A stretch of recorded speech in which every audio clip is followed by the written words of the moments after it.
Hey, everybody, and welcome to the whole discussion episode number 6.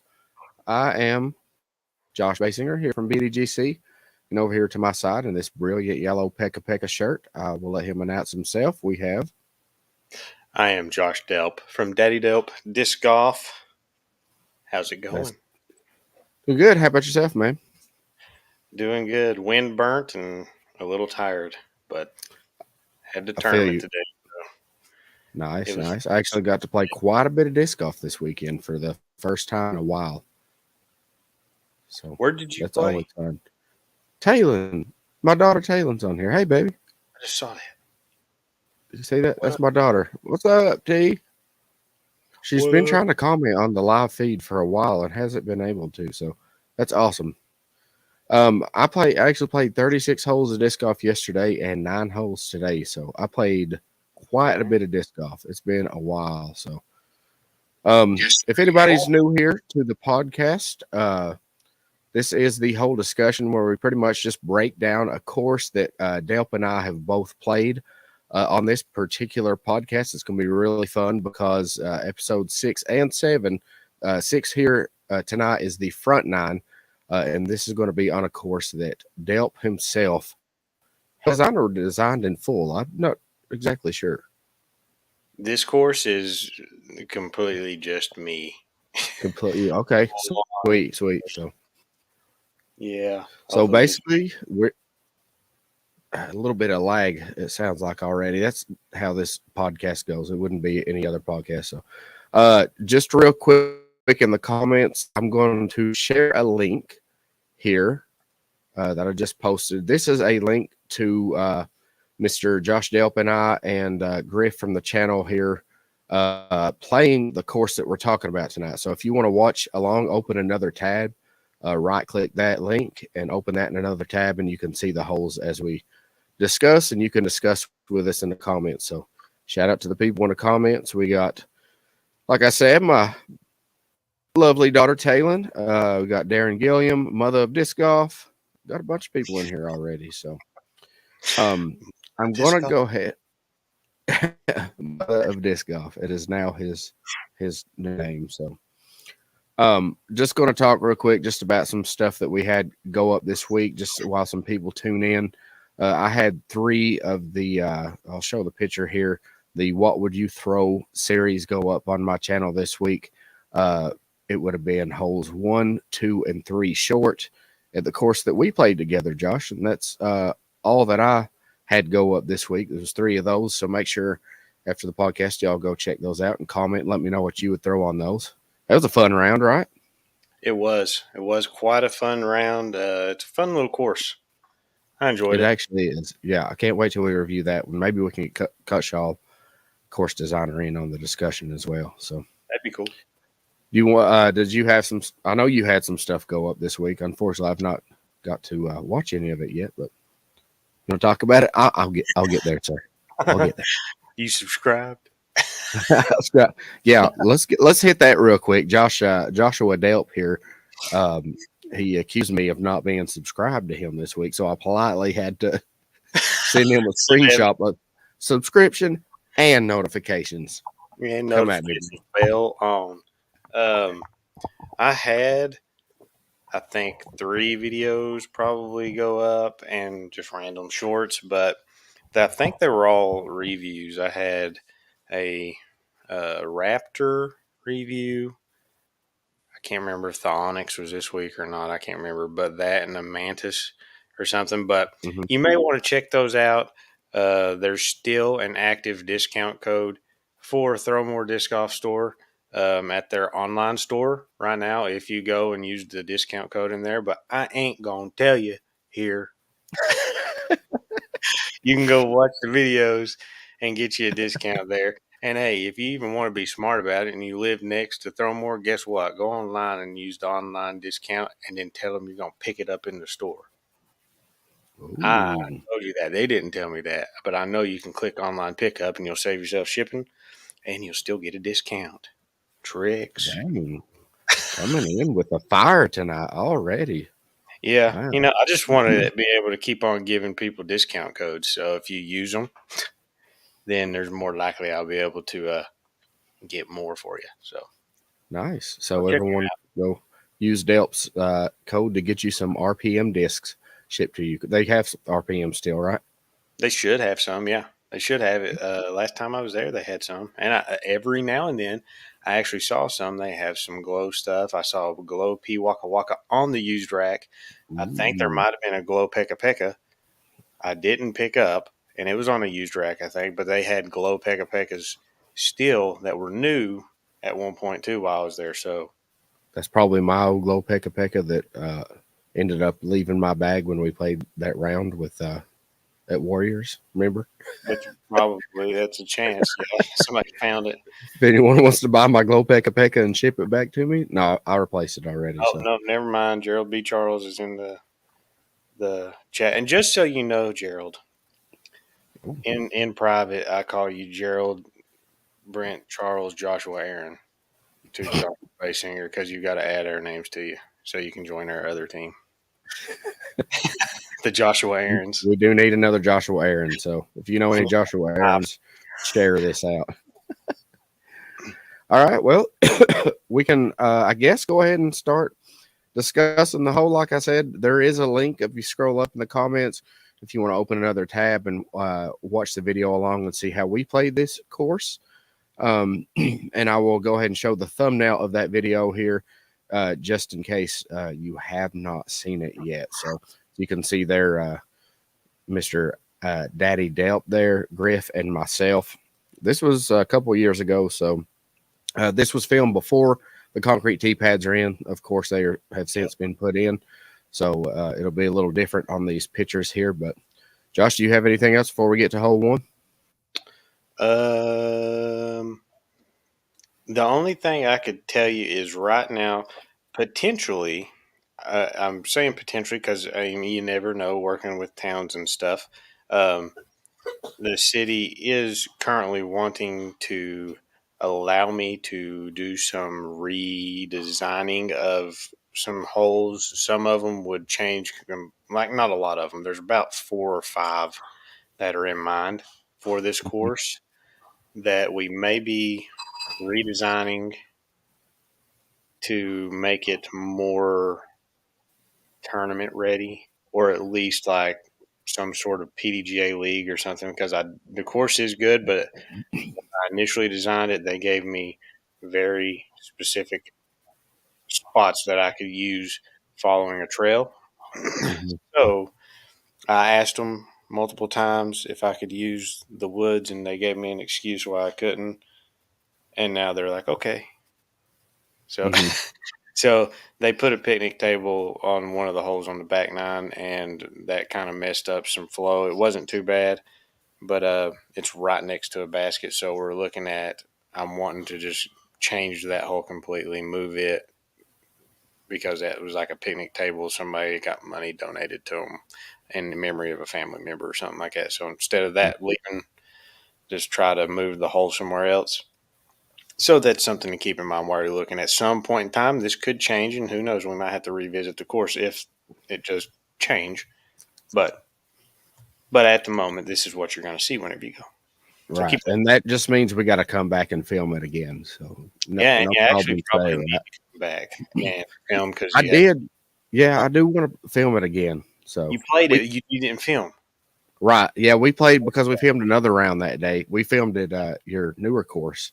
Mm-hmm. So I remember that. I tied you. I think we both shot like 9 down. Yeah. Tied Delp. It was coming in the last hole, but yeah, I played. I played not my best, I don't think, that day, but it's fine. It's fine. I'll let you have the tie. Just before we talk about the course, I tied the course designer on this course that he designed. So. I'll leave the course right. Hey, that's not important right now. It will be on the next episode. Shout out to Cleveland Disc Golf. That's in the comments here. Nice. So Ohio or Cleveland, Tennessee? That I'm not sure of. Hopefully, in the comments, we will. Maybe they can tell us. But that's all I got. I guess we can go ahead and get started and throw up the picture for hole number 1. As you can see here, Mr. Daddy Delp Disc Golf himself on the tee wearing that fancy Team BDGC shirt. So hole number one, and Josh can correct me if some of these are wrong. These are taken directly off of, where'd you get these, Amanda? So these are disc golf course review distances. So I'm not sure if those are correct or not, but okay. So this says hole number one. It's a par four at 676 feet. Does that sound correct, Josh? I feel like it's more in the mid 500s. Okay. That's as the fairway plays. If you did a straight line from the tee to the basket, I feel like it's honestly more like 460, 470 or something like that. But you're not Okay. allowed to throw that line. So it's kind of irrelevant. All You right. have to play the fairway. Yeah. True. So Josh can kind of clarify here. And if you look over to the left over there, you see a small blue dot. So that's in the direction of the basket, but that blue dot is supposed to show all the other holes that will show where the actual basket is. But on this one in particular, that dot doesn't go far over enough, but I was just trying to show the direction of the hole. So basically, as you can see, Josh here, he's lining up the big hyzer. And there is a mandatory on the corner there of those bushes. And I think, if I'm not mistaken, it's about what, maybe 200 feet to those bushes, 230 maybe. To the edge, I feel like it's actually pretty close to like 300 or 260, something like that, to make that corner. It's not too Okay. much, but there's a pole there, and I think there's still like a little flag or something taped to it. We mainly did Mhm. that. Now it's not too bad. They've actually um, like mowed down a bunch of that nasty stuff over on the other side of it. But originally, that stuff was like head high, and I didn't want people trying to Oh, throw wow. big handies over top of it and then Mhm. losing their discs and then having to search for it because it's kind of swampy and junk. So I put that Mando on it just so you have to play it, and that's why it's a par four. If it was a straight that distance, I think it would be more fair to call it a par three. But one Mhm. thing to notice, the tee pad on this one, I wasn't there when they poured these tee pads. It's points like straight down the fairway, like you can see it's pointing. I would more so wanted it to be angled, but I did Right. get them to 4 or 5 by 10 tee pads, so the run up's not uncomfortable on it. Really, it's a little more awkward, but than it should be. But you got Mhm. plenty of concrete to work with on it too. So Yeah. Basically, my play on this one is, and you know this from playing the course with me. I think we played it just 2 times together, but I'm taking something like a Kahoo XG, something that I can turn over, but will still get some fade, and trying to push it out to that corner and get it to turn like a little bit past that corner, and then it'll eventually fade out in the middle of the fairway. I think uh, it's kind of a hard shot for me just starting off because, a lot of the courses that we play, especially here in Morristown, you're starting on a very short hole. Hole one at Kiwanis, very short. Hole one at Cherokee, very short. Frank and Panther would obviously be the exceptions, but this kind of reminds me of those like Frank and Panther, where you got a longer hole to start with, where some courses are, you kind of warm up. And that honestly would be my only complaint about this hole. Would be that it's just you're firing right out the gate. Of course, most people will go out there in the field and throw and warm up, but I've never really been that kind of player. The videos that you see me film, typically my first drive and first putt are my first drive and first putt of the day, and Amanda can contest to that as my filmer. So a lot of times it takes me a little bit to go, and I know that's my mistake, but other than that, I absolutely love this hole because it's one that you can just air out completely. If you're good and warmed up and everything, I can just crank on a Kahoo XG, turn it over really high and get it to turn and get around that corner, and then just fade out somewhere in the middle. And then I've got probably maybe, what would you say, 300 feet upshot. So it's like maybe 280, 250, something like that. So yeah, it's like, I'm trying to think. The short, you remember the short tee area? I do not. This hole actually has a short tee that you can play. Oh, yes. Yes. I wanted people to have that option whenever I put this in because I know this area is very new to disc golf. So any tee that was besides hole 18, we'll talk about that one later. But like this one was a starting hole. I wanted the option to have a shorter par 3, and then any hole that teed off over the river, I wanted them to put a tee on the other side for people that were just casually playing that weren't comfortable with throwing over the river. They could just walk to the other side and play a shorter hole on the basket. So there is a short tee on this one, and it's like 305 to 310 to the basket, and it's basically I don't know what that was. Oh, good catch. This is my water that is now all over me. So if did you have to take a pee pee? If I'm electrocuted live, that is because of my cat. Thanks, kitty cat. All I could say was if you do get electrocuted live, I hope it looks like Home Alone 2. Where his can you throw me that blanket there? Sorry about this, everyone. Get electrocuted and you see a skeleton. A little bit of clean up here. I don't think there's any I'm just trying to make sure it doesn't go to the outlet here. So yeah, I apologize, everyone. My cat was freaking out there. Okay. No, but this one, like the short tee, is around 310 to the basket, and then it's around like a 260-foot shot to that tee. So if you get past the short tee that it's going to be probably max like a 300-foot shot. What is going on over there? I'm trying to keep this thing together, and Baysinger's over there falling apart. I just lifted up, and that was a horrible decision because now I'm sitting in very cold water. That was a legit reaction.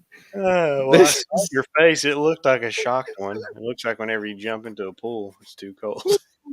All right, so hole 1 at Leeman Field. Yeah. Oh my god. Oh, I apologize, everyone. This is not how I anticipated this going. I did see that's Cleveland disc golf. That's Justin Spears that won Jacob's Die. Okay. That's awesome. Sorry, I was over here swimming. Thanks for tuning in for sure. That's awesome.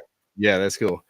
So what I was saying before I decided to take a quick swim was I love that I can kind of get around that corner and land like out in the, like you said, near, if I'm not mistaken, I think I had a second drive actually land like almost on that tee pad last time we played it, because I think we threw a few. So that's kind of my exact fallout zone, what you're saying. So then you've got like a shorter shot that it's not even that short, honestly. Like it's still a good throw to try and get up, and I love that because it's a par 4.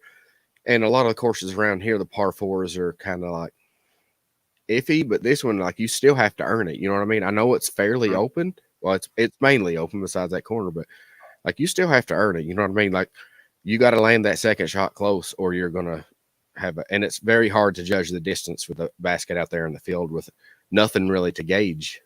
That is the very hard part about that field area right there that you use, is it's just a basket out in the middle with some birds sitting on it almost all the time. And it's whenever I was designing this hole, I wanted, because we don't have any distance holes here. Unlike Morristown has all kinds of just courses where it's just like throw far. We didn't have that. It was just all pitch and putt.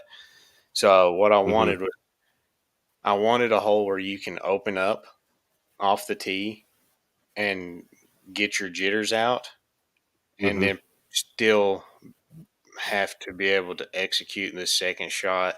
If you got a big arm, you can beat that corner and just have like a putter up or something. It's still never been two'd, to my knowledge. Wow.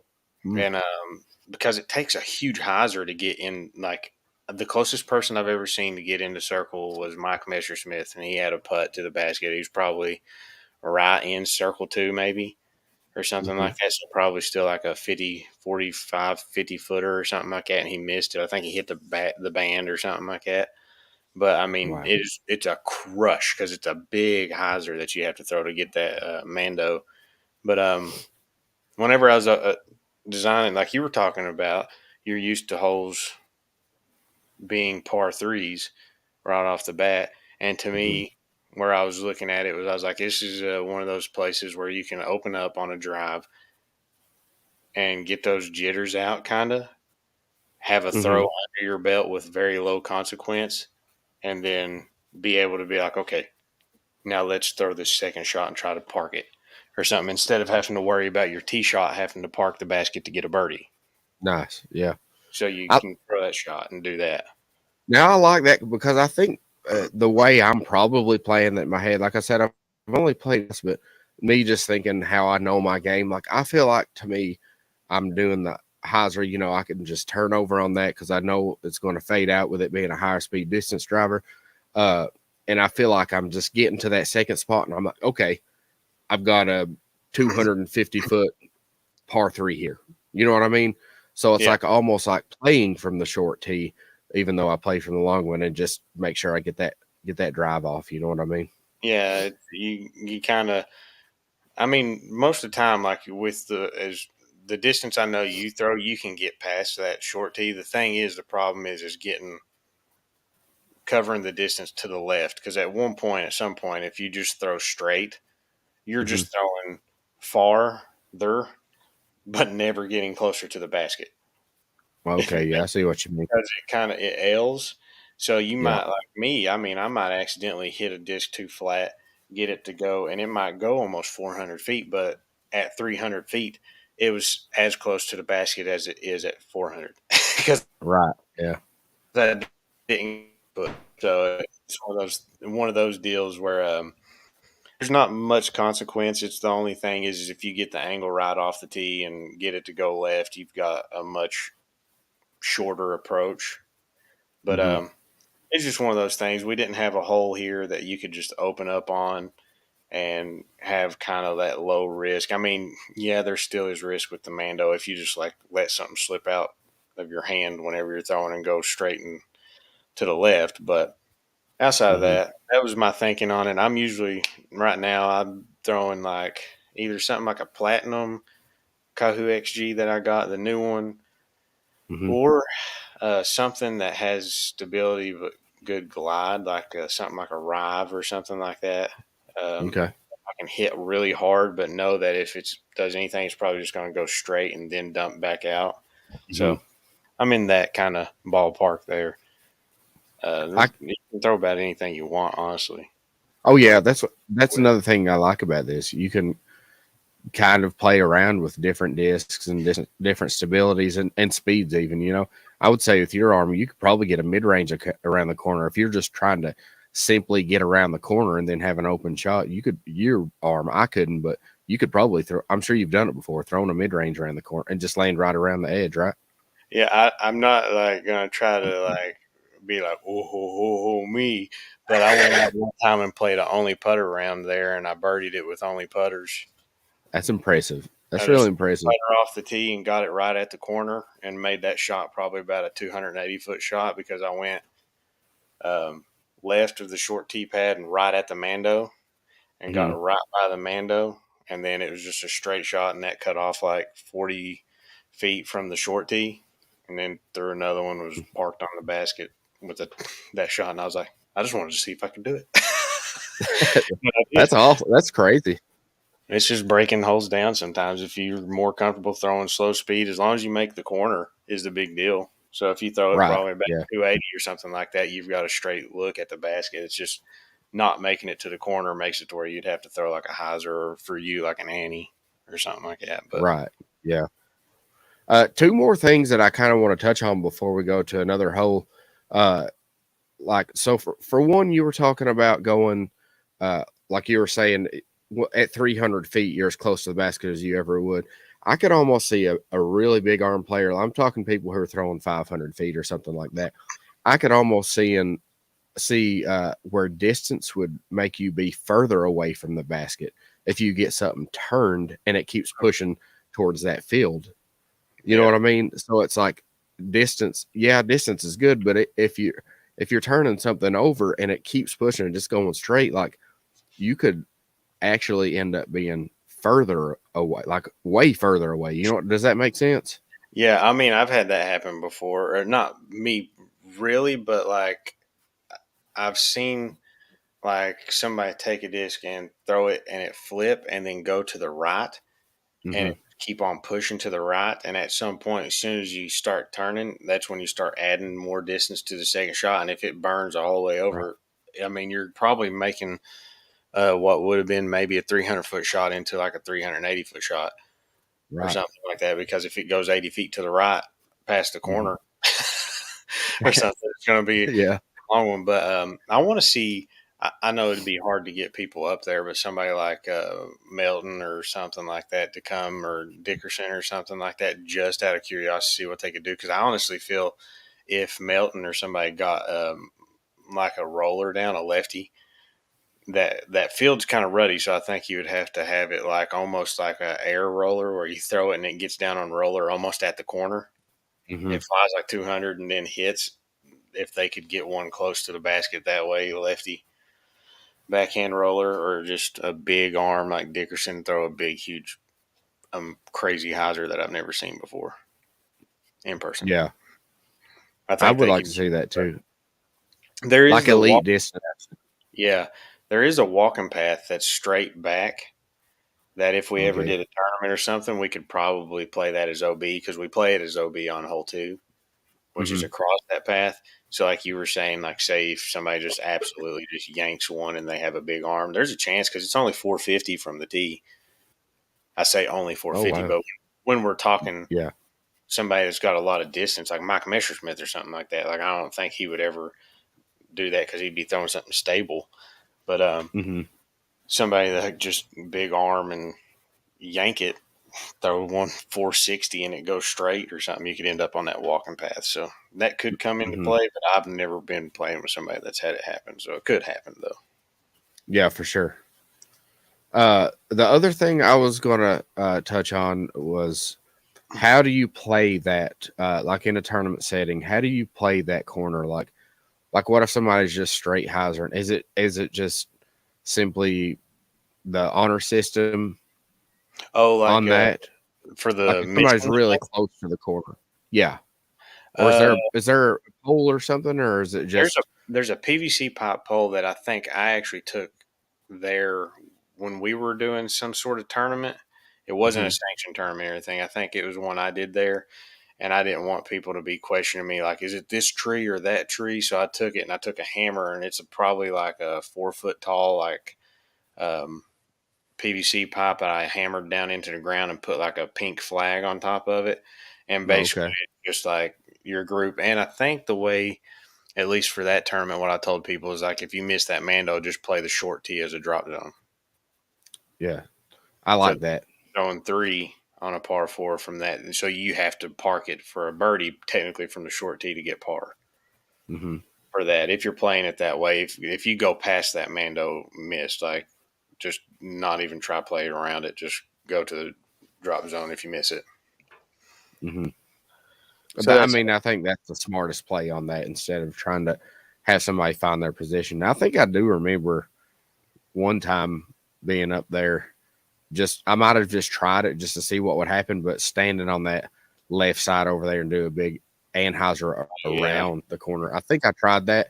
I don't know. Maybe my drive. Maybe I did just turn something over too much and get down in there or something. I mean, it happens more so more often than you think. I mean, I just see people early release stuff or something, and a disc just come out too early or something, and they get right in that corner. Or Hmm. somebody just wants to try to get aggressive and they throw at that corner.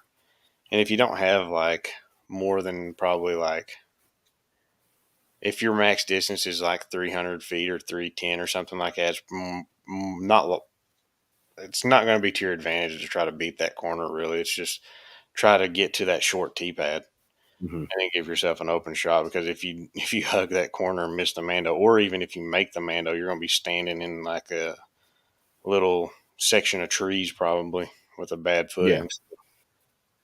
Yeah. I remember it's pretty thick over there. I'm sure this time of year it's probably not as bad where everything's dead, but I'm It's sure not. in the middle of the summer that's some.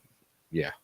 Yeah, it's not as bad right now. They've been doing some work and like all that area they've actually knocked down. I don't know if they took like a skid steer or like a shut or like a a dozer or what, but they've actually like pushed down and took out a lot of that tall stuff that goes that whole length of that field once you beat the corner. Mhm. Because they did something. I think they purchased some land or something over there or something. So it's all been like there was tall grass on that left side, and it's all gone now. So there's probably discs all mashed down Yeah. inside that Oh, I stuff. bet. A lot of people lost some discs. I know a guy that before I even knew anything about RPM had lost an original Kahoo XG in there and never Oh got it. no. Let's go Yeah, find it. searched a lot and he never found it. So I don't know. It's unfortunate. I Yeah, hate to hear that. Well, I don't really have anything else about this hole. We can do this is going to be kind of fun because it's your course, but I'm going to go ahead and give this one a thumbs up. I like this one. I scared you. I saw that look. He was like, "Oh no." But I really like this hole. Like I said, uh, it's it's fun in the fact that it's not like some of the more sound courses where you just start. Now I do prefer to start on shorter holes, but the hole in itself is a great hole. You know what I mean? And I mm. understand your reasoning in starting because I mean, let's be honest. If I'm playing a tournament there, I'm not starting on that hole anyway, so it doesn't really matter. Unless it's flex start. Like, yeah, it's a good point. Flex start, but as far as a casual round there, starting on that one, it can be a little tough. I would like to kind of maybe next time I play around there, go back to hole one and just throw it again and just see after I'm completely warmed up, just see what I can do on that when Yeah. I'm good and warmed up and played, you know what I mean? Just to see what because I feel like it sets up really good for that lefty just turn, turn, turn, you know what I mean? Like Mm-hmm. with minimal, if I can get it to turn a lot and get minimal fade, then I think I can get quite a good drive out there. So Yeah, I think if a lefty stepped up to it that has some good distance and they were able to like maybe hyzer flip something that once it hits that corner starts turning, they can get a lot of left push, something that's understable, and get it right, just yeah, to drift for a while. Because sometimes too, you have a tailwind on that tee. Generally, it's like tailwind right to left hmm because that field running perpendicular once you beat that corner is almost always blowing down that way oh yeah, with the river flowing that right. I direction. was going to say coming off of that river, huh? It's always blowing that direction. So like if you got something just enough at that corner where it got the bottom exposed, you might get some wind to blow it even further left than what you want, and you'd still be getting pushing distance probably. Right. So yeah, it'd It'd be be fun interesting. to see. Yeah, I definitely next time we play this course after we finish up, like I'd like to do that. You know what I mean? Try that out and just see what I can do with that. Because I mean, I don't have a big arm, but you know, after I've thrown a few thrown around, I feel like I can get a little bit more distance. You So, gain about 300 feet of distance. yeah, That's, I'm easily throwing 800 feet after I'm warmed up. So you that's know, what I thought. That's why I designed this. That's number one. specifically for me. But Well, what about you? Is it? I like the hole. It's not. I'll go ahead and say it's not my favorite hole on the course, but Mhm.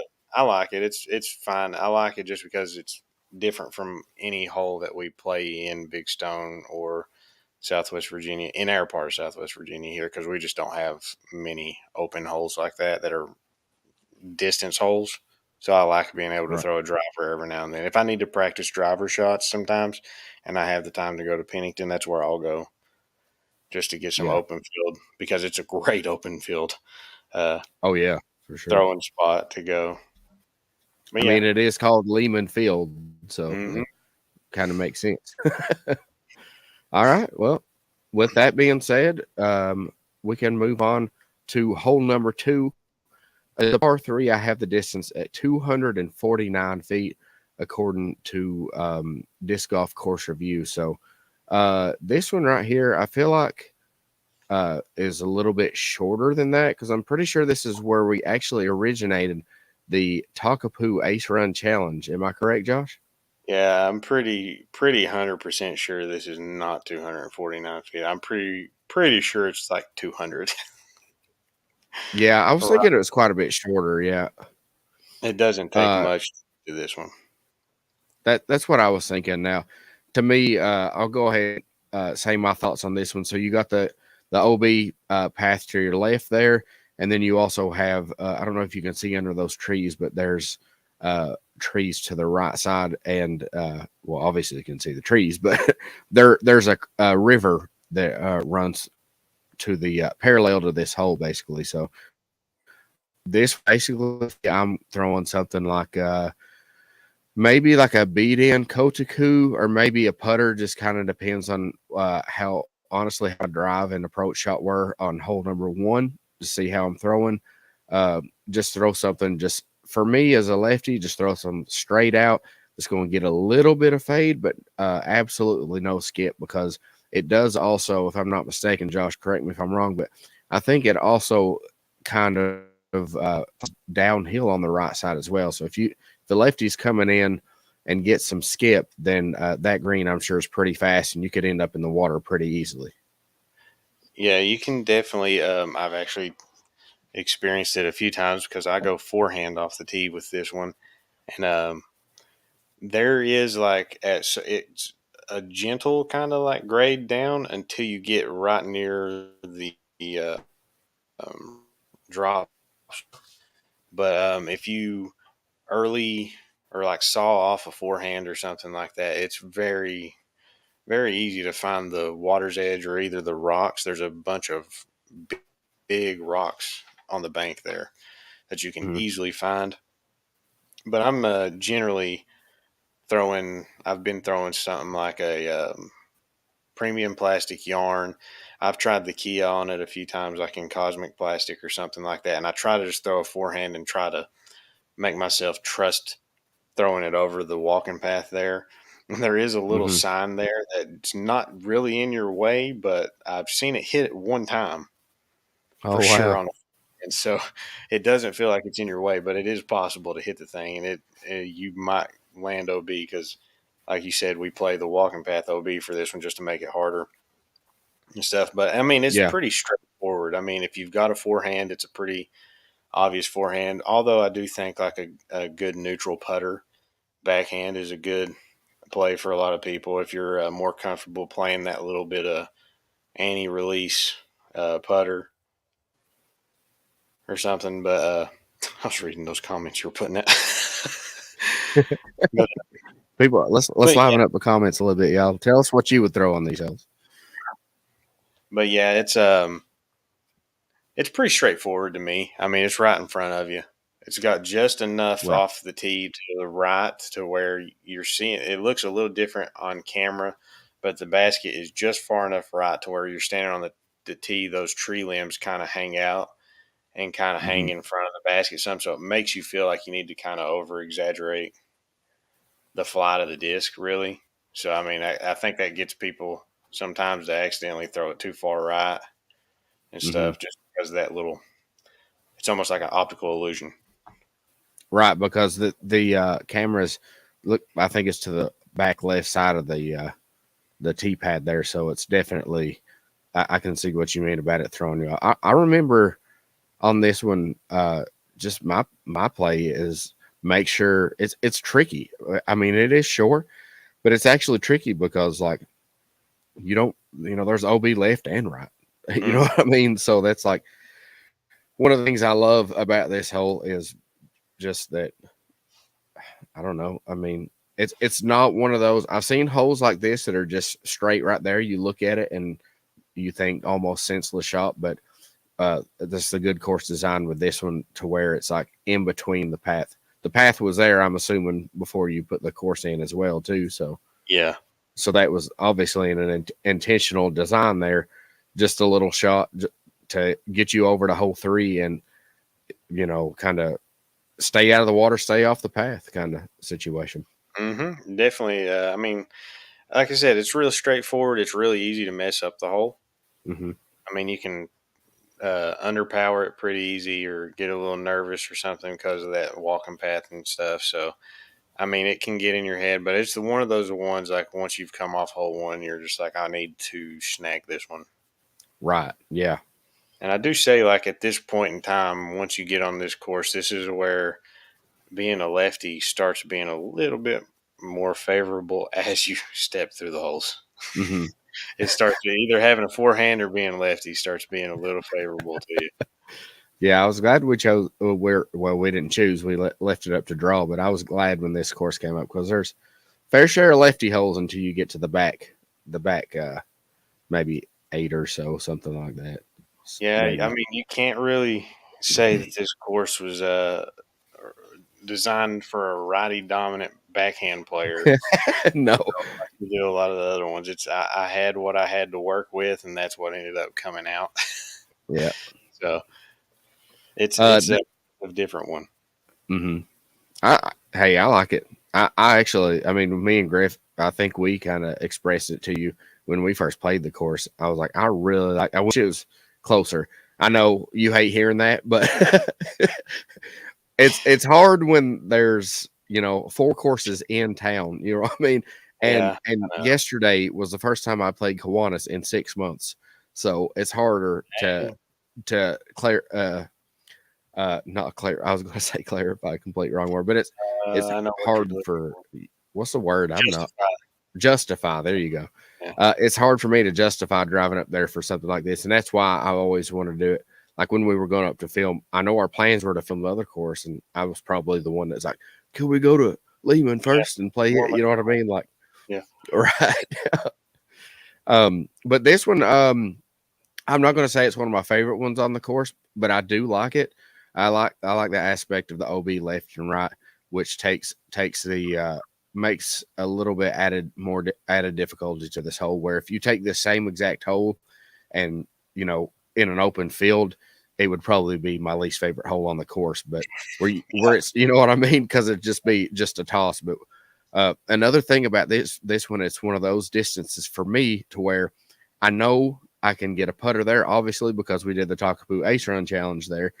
But when I look at it, I'm like, I need a mid range. You know what I mean? Yeah. And then the mid range normally, if I'm not throwing a P walk, mid range normally is going to come with more stability.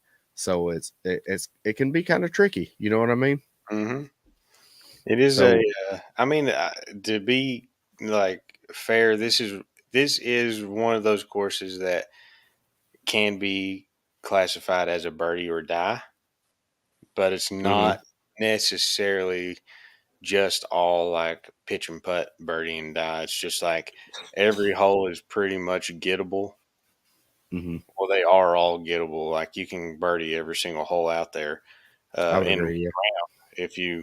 if you're really on. But there's enough in a lot of the holes to where you can mess up. I agree. Staley just joined in. That's why it's been so quiet. Staley, oh where has my Staley been? Sorry, I had to sing a song too. He been asleep on the couch. Wow, a song from 2 Joshua Aarons. Man, what a musical dog.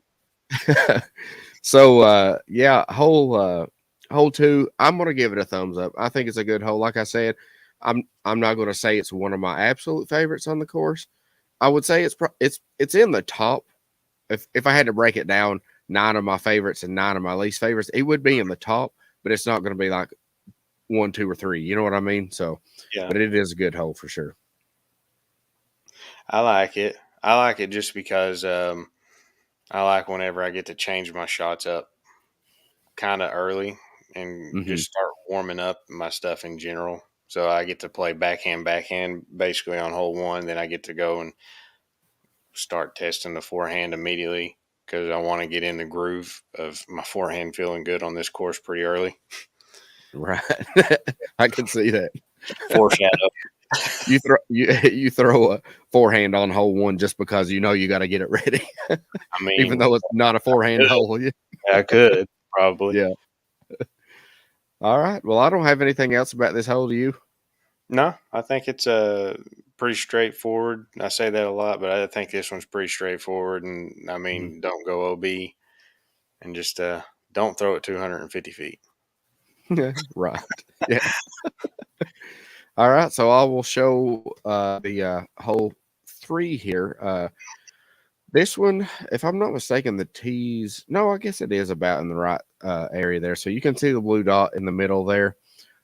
You're thrown across the river. I guess it's a river or is it a creek? Do you know, Josh? No, it's a straight up river because it flooded the other day and the water was all the way to the top of the catch of hole two's basket. Okay. Well, then Yeah, that is a river. it was a We will raging river. drop the word creek for the rest of the podcast. It ain't no So, creek, dog. this one, according to Disc Golf Course Review, is 272 feet. And I'm just going to say it while the picture's up here and I'm looking at it. So far, this is my favorite hole on the course, and that may stay that way throughout the entire 9 and possibly the whole 18. This hole for me, it's such a fun golf hole for me because I'm throwing. It depends on my arm, obviously, like I say on almost every hole, but I'm throwing either like a pekka on a flip up and let it turn like a hyzer flip and let it turn over towards the basket, or I'm going to be going with just a straight and hyzer shot with something a little more overstable. I would guess maybe just like an older run kiwi, uh, and let it because it is a little bit more stable because my pekka is getting pretty flippy. I actually might go with a mint pekka on this one, just and turn it over around those trees. Correct me if I'm wrong, Josh, but that shelf on the other side is higher than where you're teeing from, right? Oh yeah, by far. It doesn't Okay. look crazy different, but if you were to stand on the bank on this side and look over there, it's going to be over your head height Right. wise. So this hole is probably like 270, 280, like real distance, but probably playing 300 to maybe even 310 or something like that, just because that uphill. And the one thing you see a lot of is people jamming discs into that hillside over there. And if you do that, you're still over 100 feet away from the basket. And I will Hmm. say, I don't know if you could put that picture back up real quick. Yeah, give me just a second here. There you go. We've had some natural uh, weather stuff happen. So Hmm. the tree that hangs out over right next to your green dot on the left side of it, that Hmm. tree, I'm pretty sure broke or either the roots fell. So they cut it and then that whole area right there. So it used to be um, that tree on the right side of the dot was basically the gap that you aim for, that one or right of that one. I used to throw something like an A3 as hard as I could Hmm. and try to beat that tree and let it hyzer. But now this hole is pretty much a straight shot, which makes it kind of accessible for righties and lefties as Hmm. just a good straight throw. This one makes it look like it's a straight throw, but it needed to have like that little bit of turn, like you were talking about, Right. go through that gap. As opposed to now, you used to not really be able to see the basket that well. Right. And I think that's why this camera angle, I don't mean to cut you off, but I think that's why we are over this far. Typically when we film, we stand behind the tee, but I think we was trying to get the tee in because this is a good ace run hole as well. Yeah, I mean, if you've got like 300 and some feet of power, because 300, I think you can give it a shot at Hmm. at least hitting the basket or something. But now it is basically just a straight shot. It was originally my favorite hole on the course. I think it's still holding that, but the Hmm. green has changed right there at that first um, shelf that made the gaps. It is Hmm. now just basically you throw straight. It still is like the prettiest looking hole on the course, just looking across the river. It's just a really cool looking hole. It was my favorite one to design. I just looked and I was like, I want to throw across this river right here.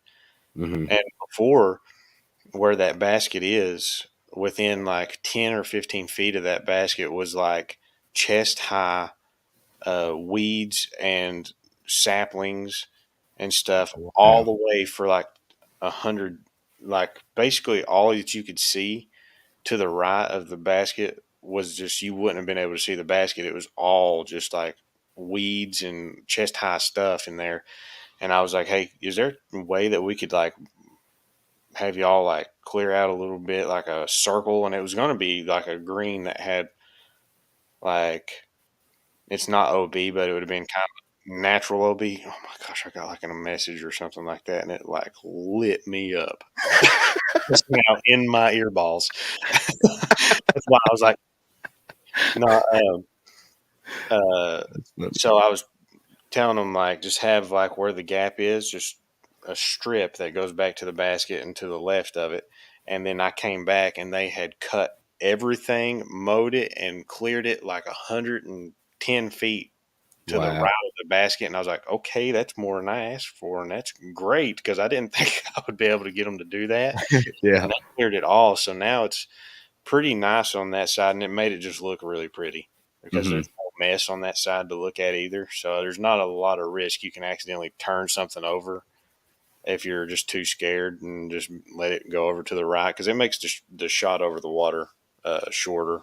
I'd say to clear this bank is probably like 140, 150 foot shot. You'll be safe Hmm. over that. So about halfway, half distance. So, but I'm Right. still going to hell this one is probably my favorite hole in the course. And I think a lot of people generally do kind of say that when they get to this hole, they like, this hole's awesome. I love this hole. And I mean, it's Right. not the most amazing hole in the world. I think it's just cool to look at. I think people like looking at it and going, "Oh, this is a cool shot." Like, Right. I'm not going to say that the aesthetics didn't help play a role in this being my favorite. You know what I mean? Like you said, it's a beautiful hole. Uh, and that does change it now that I know that about that. But you can see that tree leaning there yeah, I on mean, the it's picture. So, I mean, we knew eventually it would be gone anyway. You know, maybe not as soon as now, but uh, for me, on this one, like I said, I'm going with the fairway driver. I know for sure that I could get my P walk there, which is mm-hmm. probably the smarter play. But me being me, I'm trying to ace run it, and that's probably the only reason I'm going with like a pekka pekka. You know what I mean? Just because I want to ace run it. This to me would be like the idea if I could get any ace on this course, just throw my pekka pekka on some hyzer, get it to flip up, turn over towards the basket, and go in. Make that happen for me, Josh. I would love to have this one as ace as well. I just think it's a cool one. Like I said, whenever I was designing the course, I was like, I really like this hole. Like I like this Yeah. just look of it. So it is one of those ones. Eventually, I would love to get an ace, and it's more accessible now than it was. Yeah, So I see that. for Yeah. an ace, so and actually too, if you did ace it, you would actually see it now. So That's true. Yeah. satisfying on that side. But this is another one, like I said too, that has a short tee. We won't be doing short tees for this, so I was just gonna mention it now. So it's a Hmm. completely different hole. So you don't tee off over the water. So that's why I just wanted new people to have that option. You go ahead and walk across the bridge, and it's probably like a 210-foot shot or something. Little, Back toward it, right? yeah. So you're kind of like this one, we're teeing off across the water. The other one is kind of playing perpendicular on the other side, coming at the basket. So you're almost throwing at the back side of the basket from the short tee. Right. So yeah, I'm I mean, uh this is mine for this hole. yeah, I mean that's no questions asked. This is my favorite one yet. And I'm just gonna say it may end up we may be through 9 holes and I'm like, yeah, still three. A couple comments we'll hit before we go to hole four here. Kevin Egan said basically probably guessed what this guy would throw. That would be a suspect. That's my guess for him. And Stelly asked you, are you throwing Takapoo or Tui on this one now? Oh, on this one, or On was this he just one. asking in general? Am I throwing a Um Tui now? He said, now you uh Tui. but yeah, but the next question said or Takapoo, so that's what made me think he was talking about on this one in particular. Well, on this one in general, I've only thrown putters on it a couple times, and I think it was with that one round I told you I went putter only, and I actually got a putter there and got a two on it. But it's just now I just try to throw whatever the least stressful one is on me now, so I know it's not going to go if I don't absolutely kill a mid. It's going to do the distance I want it to. Like I've thrown hex on it. I could throw a P walker on it, but Mhm. um, I do like a hex stability. So I just have that. I can throw it on hyzer and have it flip up because P-walk, if I throw it a little too hard, I might get too much movement to the right. So that's the only thing. So I just disc up right now and just throw a mid. If I felt froggy that day, I might grab a Takapoo and be like, okay, I'm going to just throw one as hard as I can and see if I can do it with the Takapoo. But I'm not going for the putter on this one anymore. Okay. Yeah, I'm I just feel going to that. just go mid and try to take my two and go on. Hey, I will say next time we play this course, if we end up filming there, because I do want to get it on camera again with the tee pads. Remind me, and I'm sure the round will be with you. So I'm gonna tell you now. Remind me to film. Maybe we wait until the course changes are made or something. But I would like to film, like just do a little side note and film that short tee just to show people on the video. You know what I mean? Just so they can see that, because I don't think I even have a picture of that. I know I don't tonight. You know what I mean? I could maybe throw it up another week, but I don't even think I have a picture at all. So I'm pretty sure whenever we got the tee signs done, I told them just to put the short tees listed on the tee signs of the longs, because that's what's meant to be the main layout. So when you're the short tees, they don't have tee signs. It's just a tee pad. So you have to know, like a hole one, you read it and look and be like, oh, the short tee's up in front of me. And you just have to walk till you find the concrete tee and know that's hole one. Hole three is the same, because I'm sure they probably would have made me another tee sign. But I was like, if you just put them both on the tee sign for now, it'd be fine, because I'm pretty sure they're not going to be very commonly thrown. Right, yeah. It's just there just in case, yeah. Yeah, it's more of just like if somebody doesn't want to throw over water, it doesn't even think they can make it, because I know some people just can't. Because, I mean, it's like I know people that can, like, their max distance for sure, at least starting out, it's like maybe 150 feet, and that's on the best throw. That's right in the middle of the river. Yeah, I mean, it's like you hit the bank on the other side with that throw, and then it rolls back into the river. So I was like, that's just not fun. So right, yeah. No, and I love that, and I'm glad you mentioned that here. Like, that's one of the things that I think a lot of courses are lacking. Like, for instance, we'll say Rogersville hole 1. So there's the pond. You know, for most of us, it's simple. You know what I mean? Our only thing is going to be maybe hitting on the edge and rolling back down. You know what I mean? It'll be our only thing. But for like somebody just beginning, like they have to throw across a pond for their first throw on the course, and nobody's really warmed up. So I send a lot of beginners that come to Halo, like I'll send them to this course and I'll just tell them, I'll say, just skip hole 1. There's no shame in playing 17 holes. You know what I mean? If you want to play hole 2 twice, or play any hole twice, your favorite one, play it twice, so you get 18 holes in. Like, so that I think that's one thing that a lot of courses do miss with water features. So I like that. That's thinking of everybody. You know what I mean? A lot of courses seem like Panther, for instance, is more geared for, you know, bigger arm players, and there's not a lot of thought that goes into some of the lower arm players like myself. So, and even lower, you know what I mean, like novice players. You know what I mean? If a novice player goes to Panther, they're done. Yeah. You know what I mean? That's it. Their disc golf career has started and ended in the same day. No, and I mean, I feel like I have to think about that stuff here a lot more, because we have such a small disc golf community that whenever a course is going in, I'm trying to think of a way to satisfy the hardcore disc golfers that we have, that are pretty few, which also encompasses new people, but at the same time wanting something that's going to have people wanting to travel to come play it.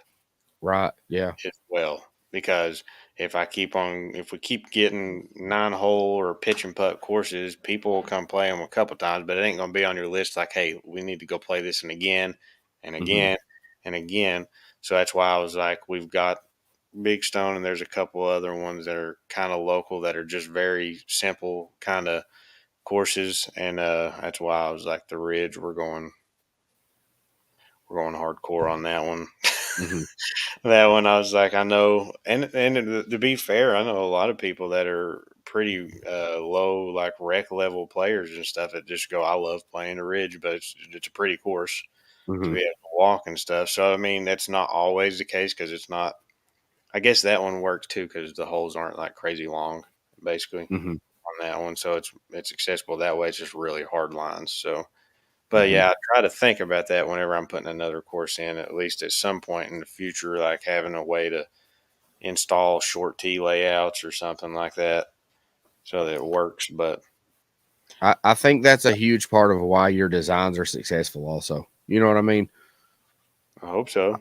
I like that. I really do. Like, I mean, I'm not just saying that because you're my friend and just happen to be the course designer. Like, I'm a a friend. lot of courses need they need that. You know what I mean? Like, Yeah. I could see somebody just starting at Rogersville and seeing the pond and be like, "Nah, bro." You know what Nah, I mean? Like, I just paid, especially with the market going up as it is. I mean, a mm-hmm. brand new Discmania C line stock disc is $21.99. You're gonna Yeah. pay after taxes $25 for one disc and throw it right in the pond? No, Yeah. thank you. Discs are so expensive now. Right? Yeah. So that's one of the things that's excellent.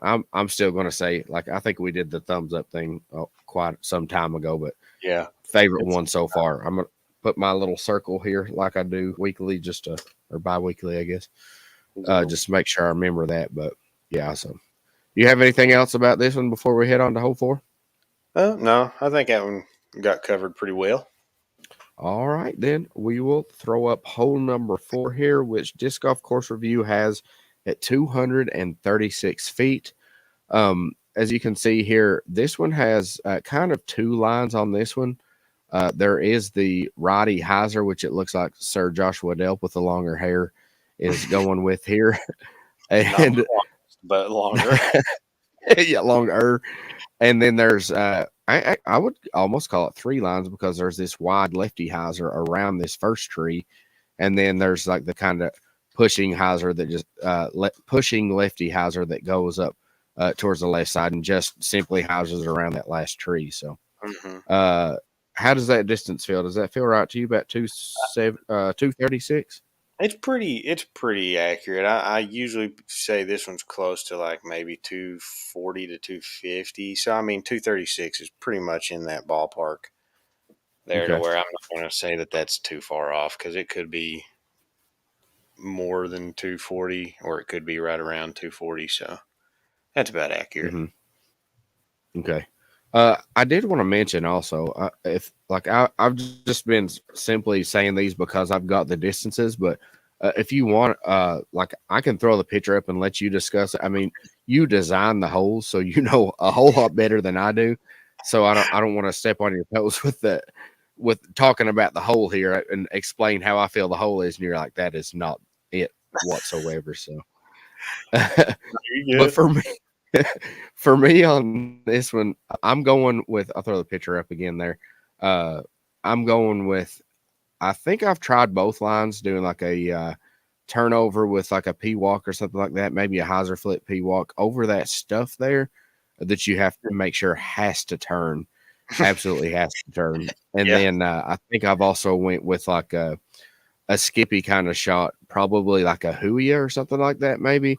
I'm not sure, honestly, if I could get the new run Kiwi to that distance. That would be a great shot for this one, but I feel like also that Kiwi so stable that it would be likely to end up in the right side, which I do not want to be in.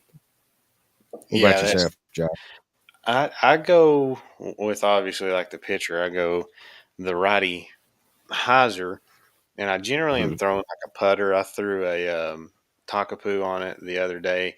One of these branches, the main branch is still there, but I think this bushy stuff that hangs from it, I think is either fallen off from wind or something. So when we played it the other day, it felt more open up top for Mm-hmm. some reason. So I don't know if it's just because it's not. It just looked like something was kind of missing. So I think some of those little branches have broke off. Mm-hmm. Um, but I'm throwing a medium hyzer with like a Takapoo or something. Maybe like I might even be fan gripping it. I can't remember if I fan gripped it the other day or not, and just giving it a good solid throw and Mm-hmm. just trusting like just a baby hyzer. I used to throw something like a Kia or like an A3 or something. I used to throw that up really high to the right and let it swing and just barely miss those trees in the background that are in the junk. But now there's it's almost more of like a straight, barely pushing righty hyzer with the putter. You can do the forehand; it'll work for the righty. The thing keep in mind is like that stuff starts right now. It's not bad, but that stuff on the right side comes into play about 20 to 25 feet of the right side of the basket. So if you skip right at the basket, you're probably going to be in there with kind of like a weird putt or something Yeah. like that. So in the middle of the summer, it can be pretty junky Hmm. in that And it side. looks like we played it here in the summer.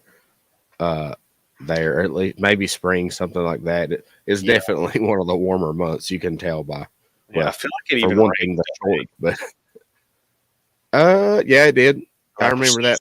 out there. Yeah, I think the last few holes on the front nine, and then the first few holes on the back nine, we Yeah, had some rain. But other than that, it was kind of clear. I think if I remember correctly, this has been what, 2.5, 3 years, gosh, I can't even probably. remember to tell you the truth. I It's think been a while. it's probably been at least probably 2 years going on it. Yeah, I was thinking it might have been before that, because was this not? I mean, this is before COVID, right? Before 2020. Probably, So yeah. probably now that you mention it. Apparently, we played this course 24 years ago, and that's what these pictures are. It's been 24 years. Uh, this this is another good hole for me, in my opinion. I like the fact that you place the tee kind of back behind that tree on the left side, so it makes the lefty really think. You know what I mean? Either I have to step up to a distance driver and give it all I can on the outside of that left side tree, or play something a little bit lower on the inside of that tree, but make sure it pushes and gets around the other tree at the end. So this one I think is a I don't know. I guess the course you would call a non-wood course. It's mostly open, but I would say this is one of the more wooded holes, just because you got the tee, the the tee right off the tee. You have the tree right off the tree, and then there's also trees. There's trees behind it as well too, right? If you go too long, is that Yeah, correct? they can come into play. I guess would be more so for like the forehand or a lefty or something. Because if you Hmm. make it back into the green on the righty backhand, you're fading away from that Hmm. stuff. But coming in, it kind of does kind of curve behind the basket some and then straighten back out. So you could run into it. Hmm. You could definitely. I was trying to look up and see if I could find your video whenever you post that, but it's not showing up. Here, let me help you out with It that. I think I still have is. it in my boom. There we go. I still have it. So anybody that's still hearing the comments, still, I know you're a little bit tuning in, a little later tuning in. That link there, if you want to right click that, if you're on a computer, you can open another tab and see the course 2 that years we're ago. actually 2 years ago. Wow, That's what it it says seems on the longer than that. I'm pretty sure it's 24 years. Don't lie August to me. 2020. Wow, that's crazy. Wow, you Yes. tried your best to give me COVID, didn't you? Hey, you're the one that said you were coming over and coughing in my face. Said you Oh, we're probably demonetized because we said the word COVID. you That'd be said my it. guess. I'm not sure. Good job. Good job, Josh Basinger. Good job. Yeah. Um, Don't say Josh Waring. Don't come back to my channel. so this one is I would say um it's one of, it would be in my top ones on this course as well. I feel like one of my complaints about the course of the whole would be that a lot of the ones in that middle part, and I know it's the land you are allowed, but a Mm-hmm. lot of them kind of seem not necessarily that they repeat because you did a really good job at having using the features available. You know what I mean? So there's like some of them you're throwing and the woods are to your right, some you're throwing and the woods are to your left. So that they don't necessarily repeat, but you're going to be throwing a lot of the same disc, if that makes sense. Yeah. I mean, once I get past this hole, because this is one I kind of designed where you have that option to throw that left to right shot, Right. but I also wanted to have the ability for the backhand righty to be an option like that. So kind of like a double-ish fairway type of a deal, I Mm-hmm. guess. But it's because I knew what was in the design for the coming holes is like if I don't make it to where a backhand is accessible, like a backhand hyzer, I mean, you're not going to see a backhand hyzer foreshadowing for Right. for Yeah. a little while. So I want But to keep it mixed up enough. yeah, I think you weren't giving yourself enough credit there as far as you were saying kind of maybe. Now, it definitely does play as two different, completely different fairways in my opinion, because Mhm. like it's like risk reward to the right side. Like it's there, but it's like nobody's going that right side and trying to take a par. If you're going No, that right side, that's you're the way to trying to play. birdie. Yeah, I You mean know what I that mean? definitely like an ace run part. And this is one honestly, it's not like my dream ace or anything, but I do like I want to ace this one just because it is one of those ones. If you get the line right the whole way, you're going to be seeing that hyzer just fall right in around the trees. I just think it Hmm. would be a cool looking one to get, and it's right there in front of you for the righty backhand, like with a putter or something. Right. Yeah. But you can clip like a tree or something, or early release, or either yank it. I've seen there's been a few discs lost over on that right side. Oh yeah, I could see the lefty, definitely lefty or the forehand righty, like you were saying. If you hit those limbs on that first tree, like it is not going to be a good day, or at No, least not going to be a good hole. We'll say that. not. It is not. But All yeah, right. I like this hole. I mean, it's not my favorite by any means, but I do like the way that it plays. It's a different shot. You're not Hmm. just throwing like a regular backhand at it.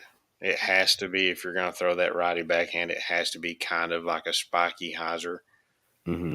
type of backhand to get over that stuff that's on the ground. So I Right. like it that it's not the normal backhand. It's either you have to do that like ace run line or have one that bails out to the left and leaves a longer putt. Hmm. So I like that portion of it. So I'm gonna give it. I mean, I like this one. There'll be Yeah. maybe a couple holes where I do like a neutral or something like that, but Yes. Same to me. And I honestly don't. And it's not like I mentioned earlier. It's not just because we're friends, but I don't think there's going to be a single one that I'm just going to say straight thumbs down. There's probably going to be some that are this is the worst hole I've ever played in my life, Josh. Take it out now. yeah, this is not hole 17 at Borden. Oh Like, wait, I said that out loud. so yeah, this one, a good hole. I love the fact that it's short. It's not super short. It's not like, I've seen a lot of courses. I played a course today where some of the holes were like 180 feet. You know what I mean? So it's not like super, super short. But it is a shorter hole and it's attackable in two different ways. There's you know, I mean, it's birdieable from both sides, but Mhm. like the right side for me is just completely like you are not taking a par on that hole. Yeah. Or at least that's what you're thinking off the tee. You're like, I'm not parring this hole. I'm getting the two. So you're doing that Hmm. right side. So, Yeah. um, anything else about this one? Yeah. I mean, I think so. Basically, for me, I mean, there's not much more to really point out on that one.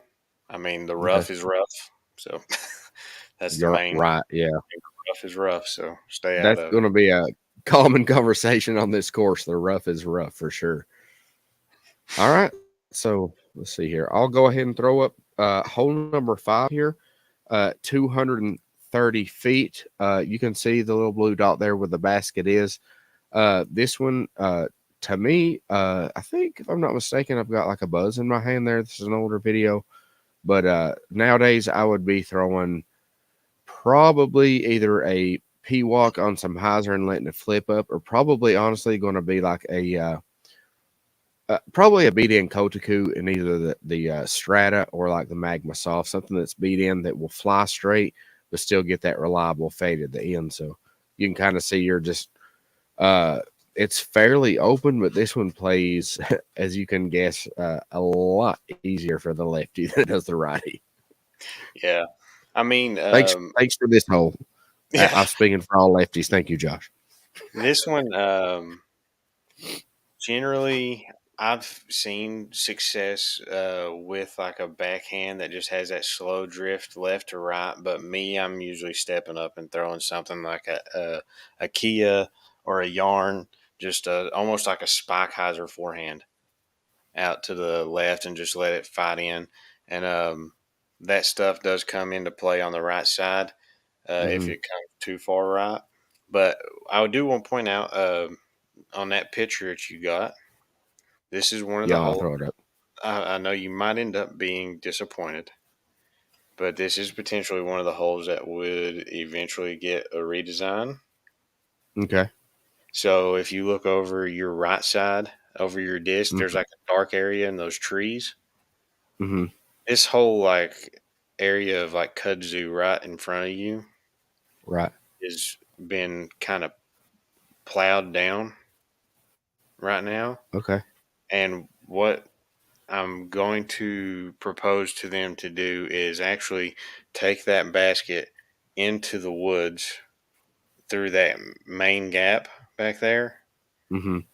and push it a little bit farther than what the basket is now and have it come out almost right next, like whenever you're walking out from the hole, walking it right out to hole six's tee. So almost have that Okay. much distance, but you'd be throwing into the woods there and just shift the tee like this. Just see if we can get the tee to be moved and Mm-hmm. line up that gap.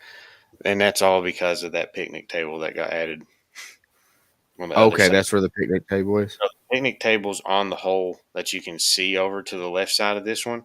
But when they Okay. did that, it just kind of messed up this flow. And I was like, if you're going to let me use woods now, Mm-hmm. well, I'm going to utilize them where I can and Yeah. make it where you start changing up these shots. Because if you don't change this one up, it's going to be a bunch of left to right, left to right, left to right, left to right for about four Right. holes in a row because it pinches the area. It starts getting Mm-hmm. smaller and smaller.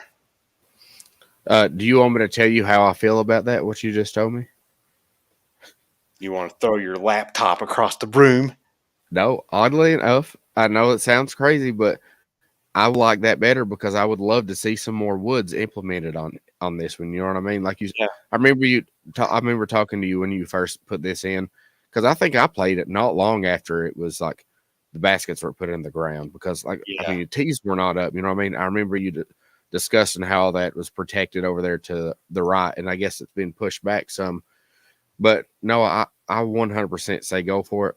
I know I was saying uh, it was great for a lefty, but that doesn't necessarily mean that it's one of my favorites. I was going to say, oddly enough, this is not one of my favorite ones on the course, just because for me personally, now I'll say that it's one of my, how do I say this? Like, it would be one of my favorite holes simply for ace runs. But as Yeah. far as playing a course, that's not one of my favorite holes. Does that make sense? Because Yeah. I could Probably. stand there and throw discs at it all day and try and ace it, and that's fun.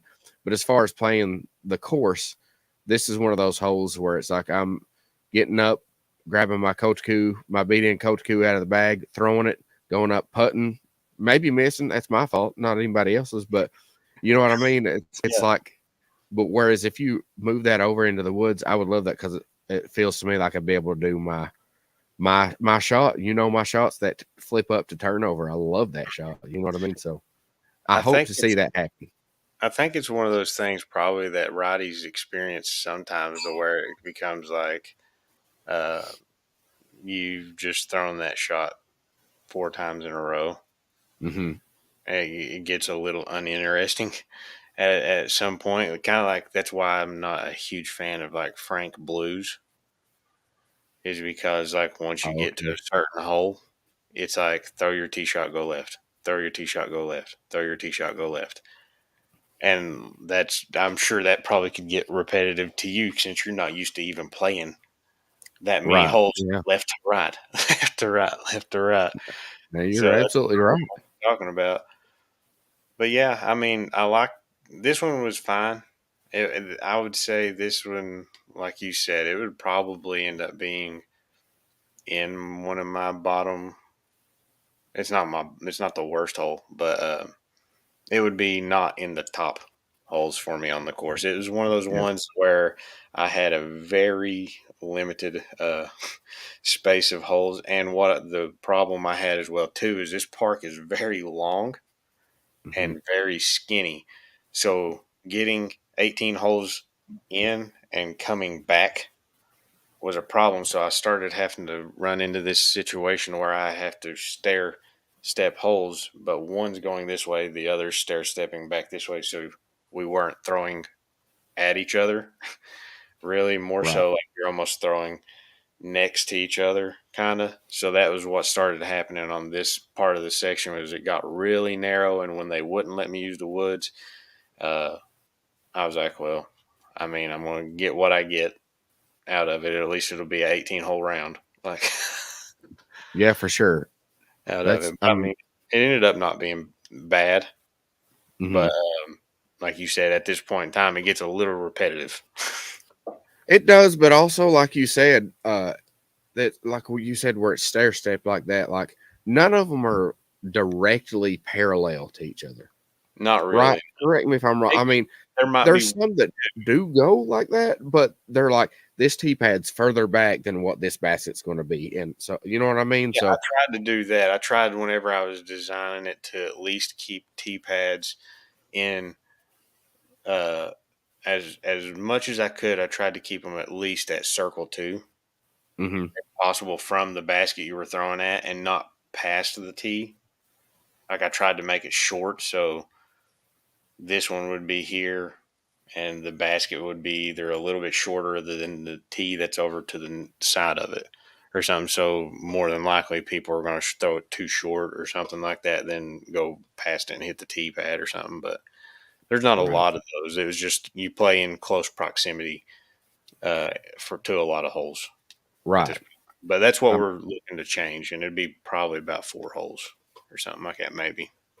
hey, if you can throw some woods in there, I'm all for it. I mean, that's to me that's disc golf. I play the course I played today. It was 100% wooded. It was short, but it was 100% wooded.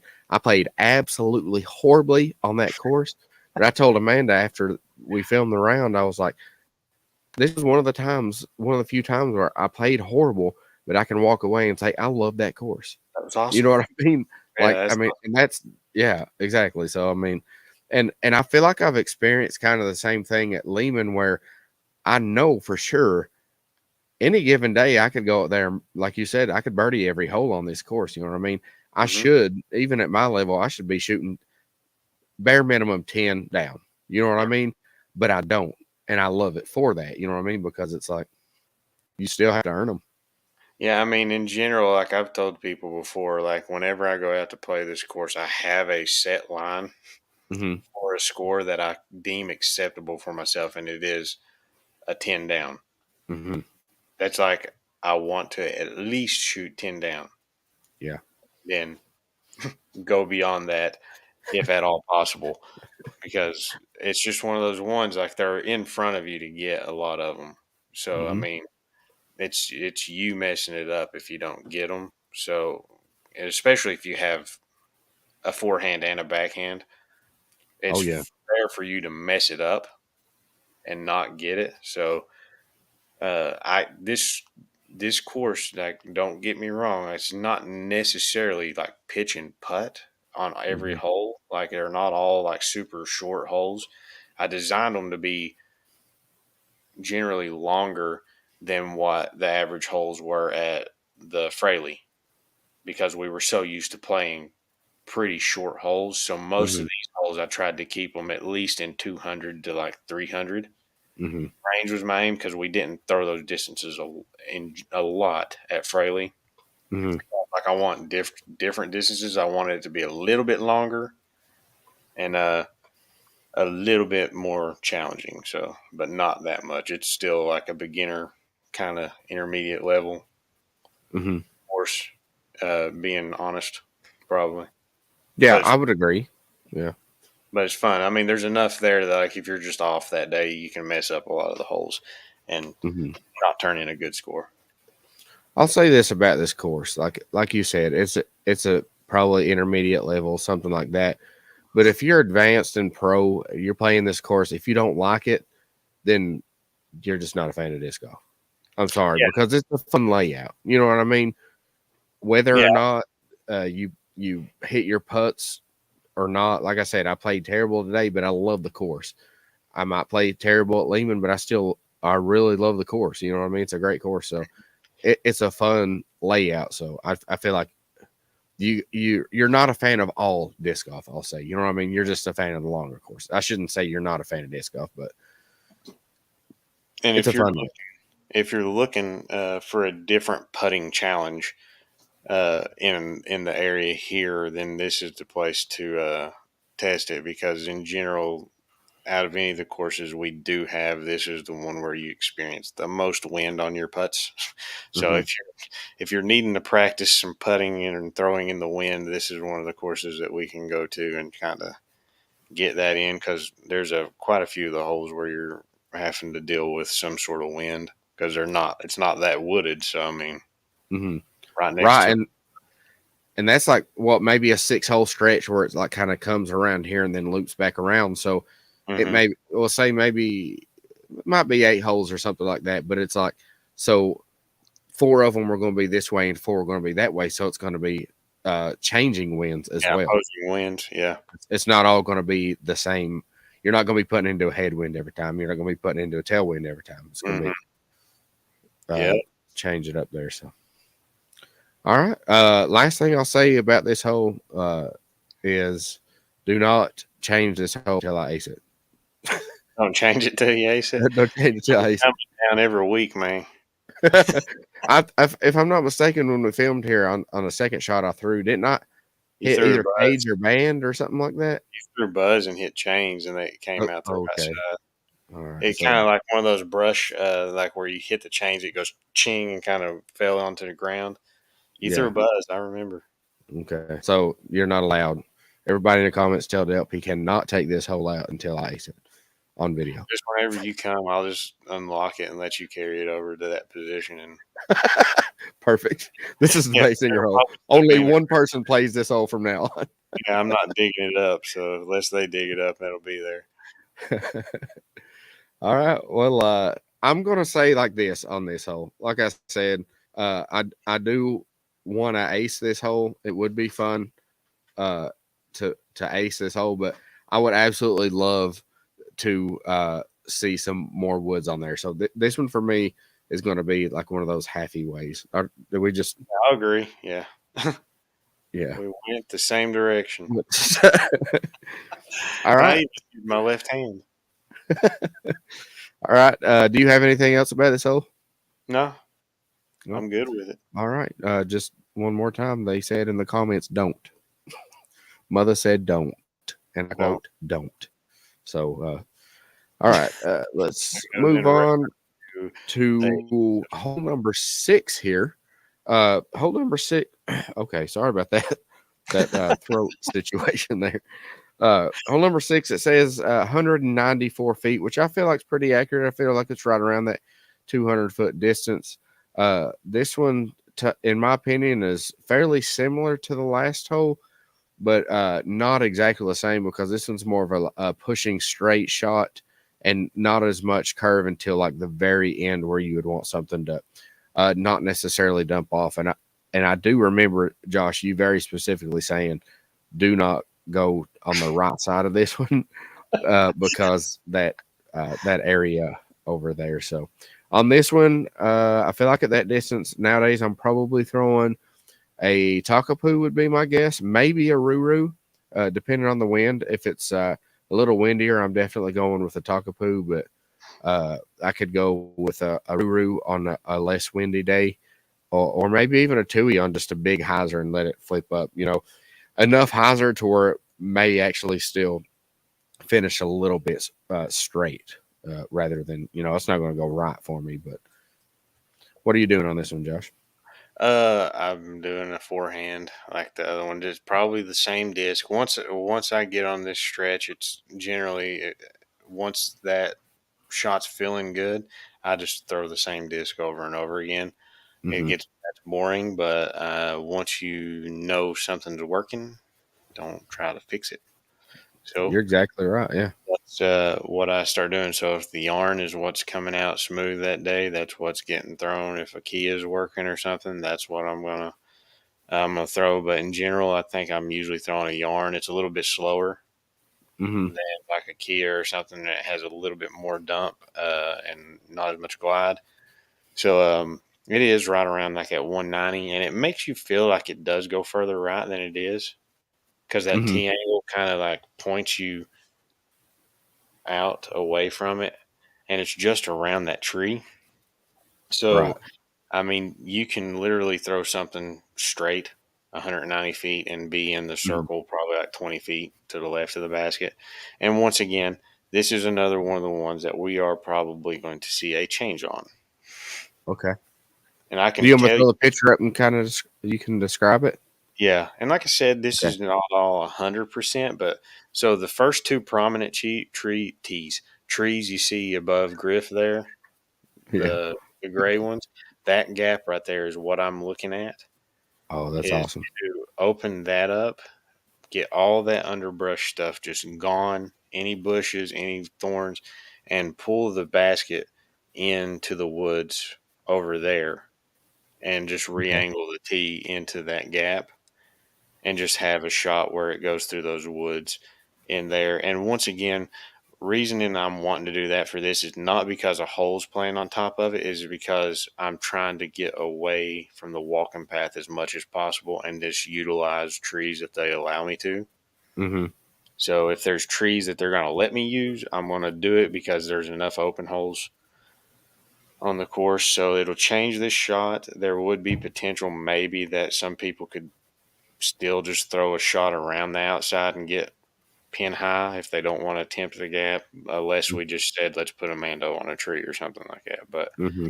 um, that's what I'm looking at is putting it through that big gap. It's a pretty fair sized gap, and it's not that far off the tee. So it mainly, like I said, as long as they all tell me we're good to go for it, and they do a lot of the work because they're going to have to get some good equipment Mm-hmm.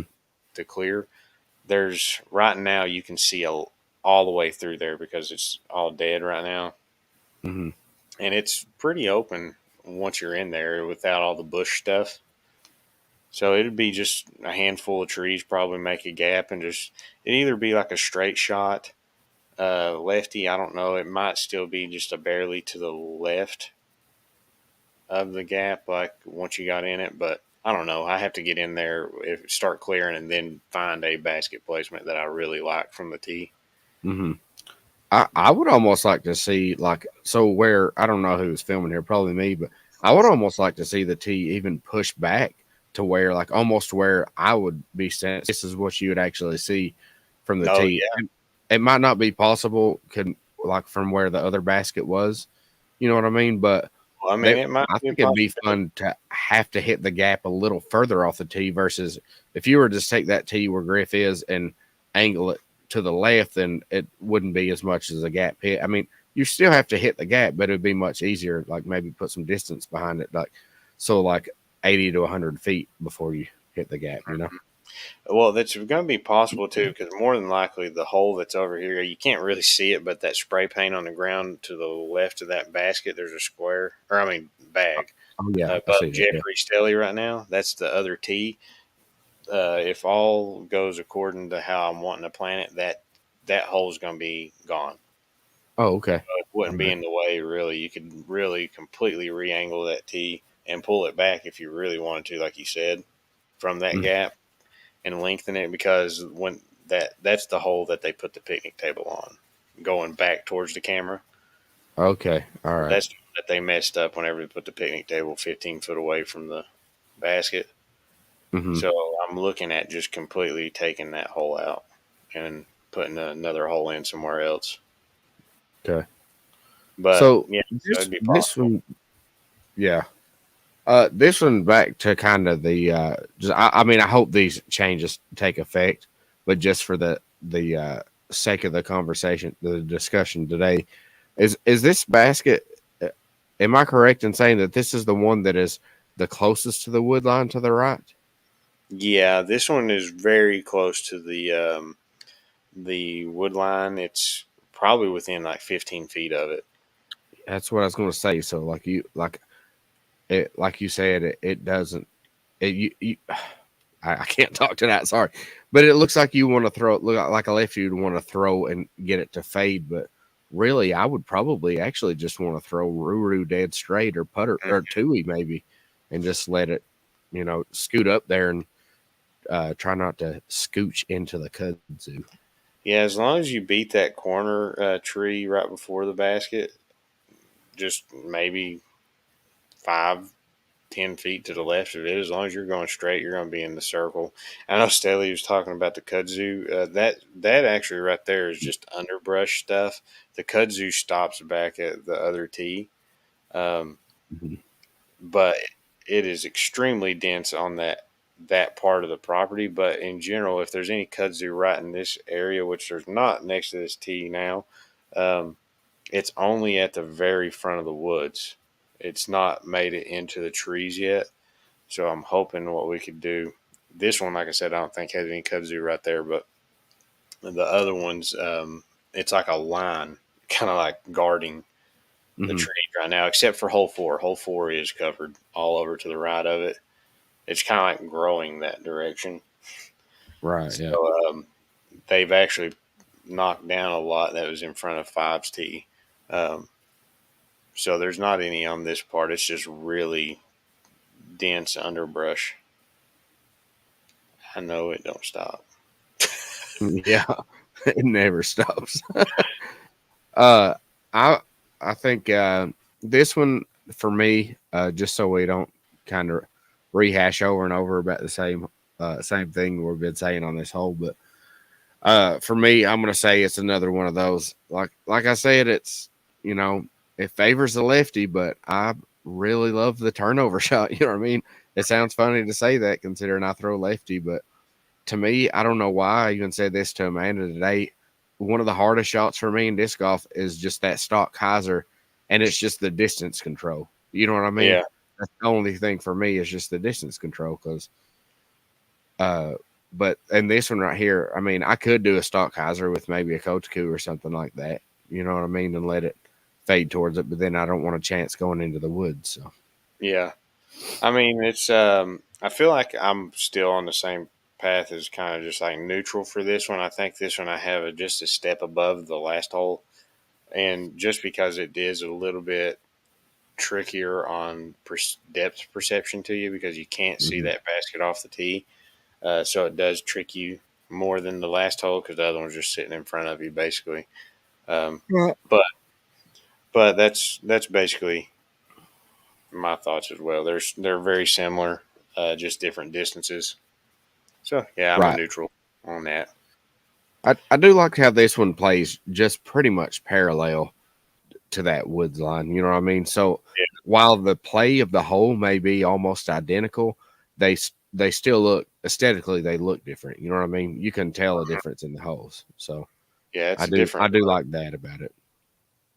All right, well, that's it for hole 6, and we'll move on to hole number 7, which Disc Golf Course Review has at 236 feet.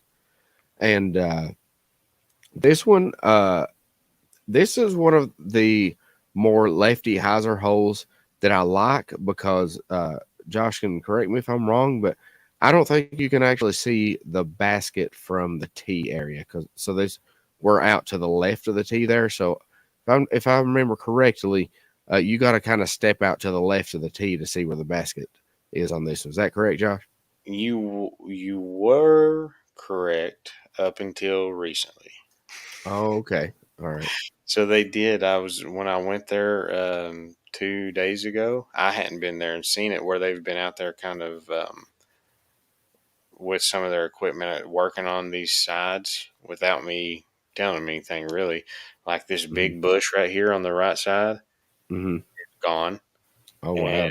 and all this green stuff up in front of it is gone. So you can really actually see the tree, the basket through that tree that's behind the bush. Mm-hmm. And then the big tree out in the back, you can see the basket between those two trees when you're on the tee now. So it Mm-hmm. did open up the area. Um, so it does make it to where like that perception of needing to get really far right, Mm-hmm. taken because that blind kind of shot makes you feel like you have to get a really good left to right push. And I think this basket's closer to around 250 or 260. I don't think it's at the 230 because I Yeah. have to throw a forehand much harder than I do the other two to get Mm-hmm. it to park it. I don't have to throw it crazy hard, but I have to throw it harder for it to get in the circle for it. So this is one of the ones I don't know that it'll see a change. I don't know because if we change the other two, this one might be fine to Mm-hmm. have in there still because it'll be not the same shot. But yeah, this one did change at least on that aspect of that you can actually see the basket from the tee right now. At least at the moment right now in this season, we'll see in the summer if that changes or not. But as of now, you can see it. So I don't know. That Okay. might make, does that change your outlook? A little bit, honestly, not drastically. Because I mean, it's still the same distance, regardless if you see it or not. You know what I mean? Like, it may actually make me be more likely to end up into the woods on the right with that being cut out because I'm not going to swing it as wide, if that makes sense. It sounds kind of silly. Really, really, once you look at it off the tee now, like a backhand is what you feel like you have to throw righty, like kind of high and get a drifting right. I mean, you can literally just throw, like I could probably throw a Ruru or something just super straight and just miss the last tree just left of it and be right inside the circle pretty easy. Hmm. But it feels like, which I think you still did have to bend it out further because that bush hung out so far when Mm-hmm. you were right on the tee that you couldn't throw that exact angle. You had to throw kind of around it. So that kind of was what pushed you out more, I think. So Yeah. that was just one of those things. I showed up and I was like, "Oh, okay, that's gone." Yeah. Type of deal. That's a different. Yeah, That may change actually what I throw on this one because if I'm not mistaken, this is one of the ones where, and it's probably because the distances might be a little different than what you know yourself, but I feel like on this one, I actually went. I think I threw driver on this one, and with that stuff being cut out, I may step down to fairway, like maybe a yeah. mint peka peka or something like that. hmm I throw pretty much the same shot that I've thrown on the last ones. Is it's just I throw the same shot at varying powers. Okay, So I can just see that. just throw um, like a yarn or something just harder on this one than Hmm. I did the other ones to get the shape. So yeah, like we said, this part of the course very repetitive, but Yeah, I mean, but this is the stretch, and then after this, it's different, yeah, in my opinion. you start changing up a little bit once you get past this one. Right, or maybe it's nine. I'm seeing the little tiny thumbnail down there. Maybe eight's kind of similar. Eight's similar. It is more so straight, but I Yeah, mean the safe play is that left to right for it. yeah. But it is much more accessible with a backhand for hole Okay. eight. So it is one that doesn't look necessarily obvious for a forehand, but you can throw the forehand and be just fine on eight as Hmm. well. But yeah, this one I've not changed anything else much up. I liked it, I think, more when that optical illusion was there, is what I'm going to call it, Hmm. or at least that bush that made you throw it a little bit wider. So it Right. does push it into a spot where I'm like, it's not quite as cool as I thought it was. Hmm. Forehand, still not bad. It's still one of those shots that if we do, like I said, this one might not get changed at all. So Hmm. it'll be that forehand shot that you used to throw on all the other ones, or the lefty backhand that now will just be not quite as common.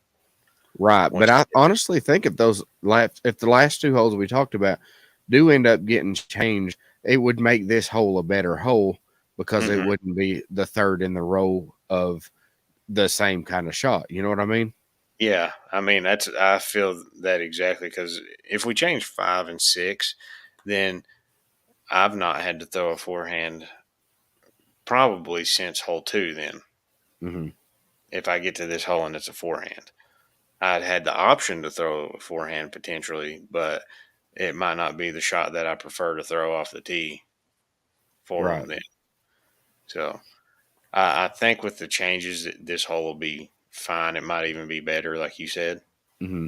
Change it just because it's not the common thing you've seen for 4 holes or Right. 3 holes or whatever it is. So yeah, To I'm me, gonna this call. hole is strictly distance control. That's kind of Mhm. it for me. Me as a lefty.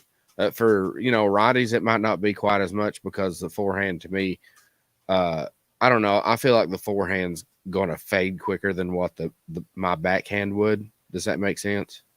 Probably. I guess it depends on the disc you're throwing, honestly. But Yeah, it depends on the disc and the height that you throw it to. If right. you go for that spot, I will say this one I'll probably throw more of a direct, like, lower forehand than I do the other ones. The other ones I just play kind of like a higher spike and try to get it to dump with very little glide.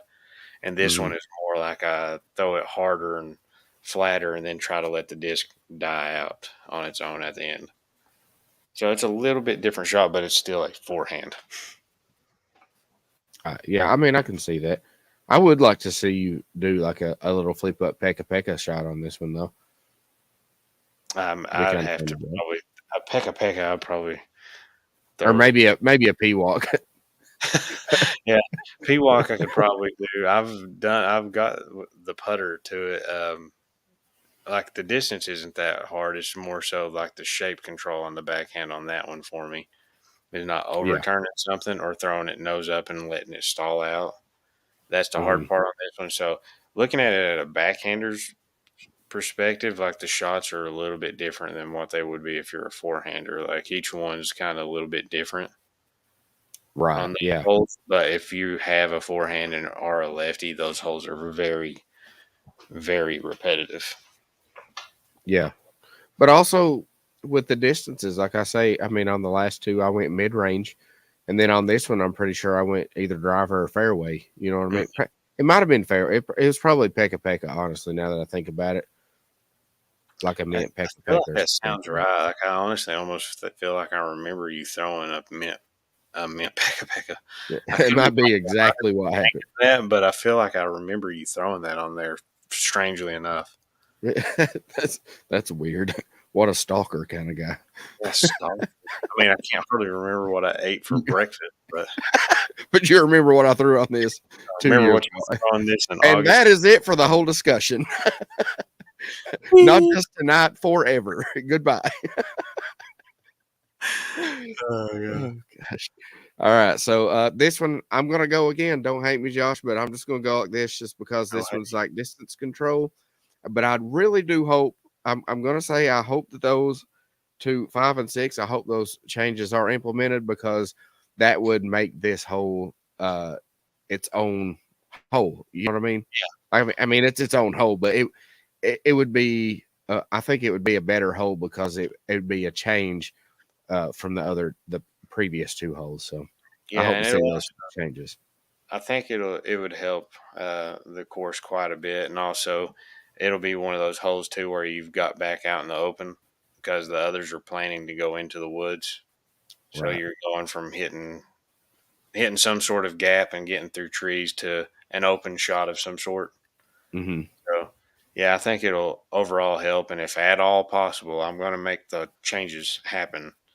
It's just how quickly it happens. We're actually, I think, supposed to go talk to him this week. So It coming. So depends on how quick I ace hole 5.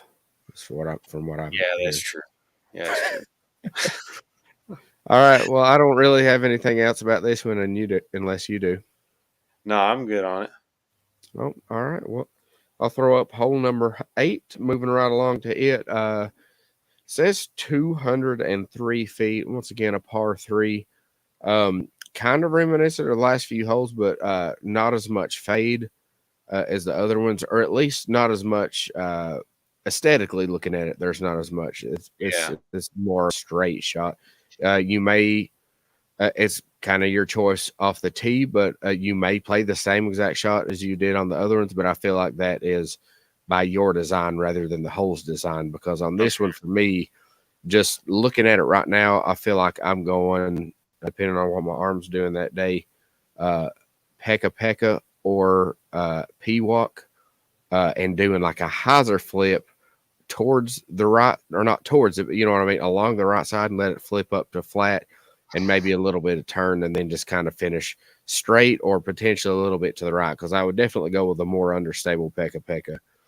So that's how this hole, to me, differs from the other ones. You can play the same shot, but that would be your choice rather than the design of the hole's choice. Does that make sense?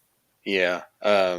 This one, like in the past, I've went back and forth between throwing like a putter straight at it on a backhand, and if the forehand's feeling good that day, then just sticking to the forehand, just because it's open over there. But there's been days, I think, where I've just messed up my forehand over and over again or something, or my elbow's hurting or something. I'll just be like, you know what, I'm just going to throw a putter at it today and give myself a little bit more challenge, because Mm-hmm.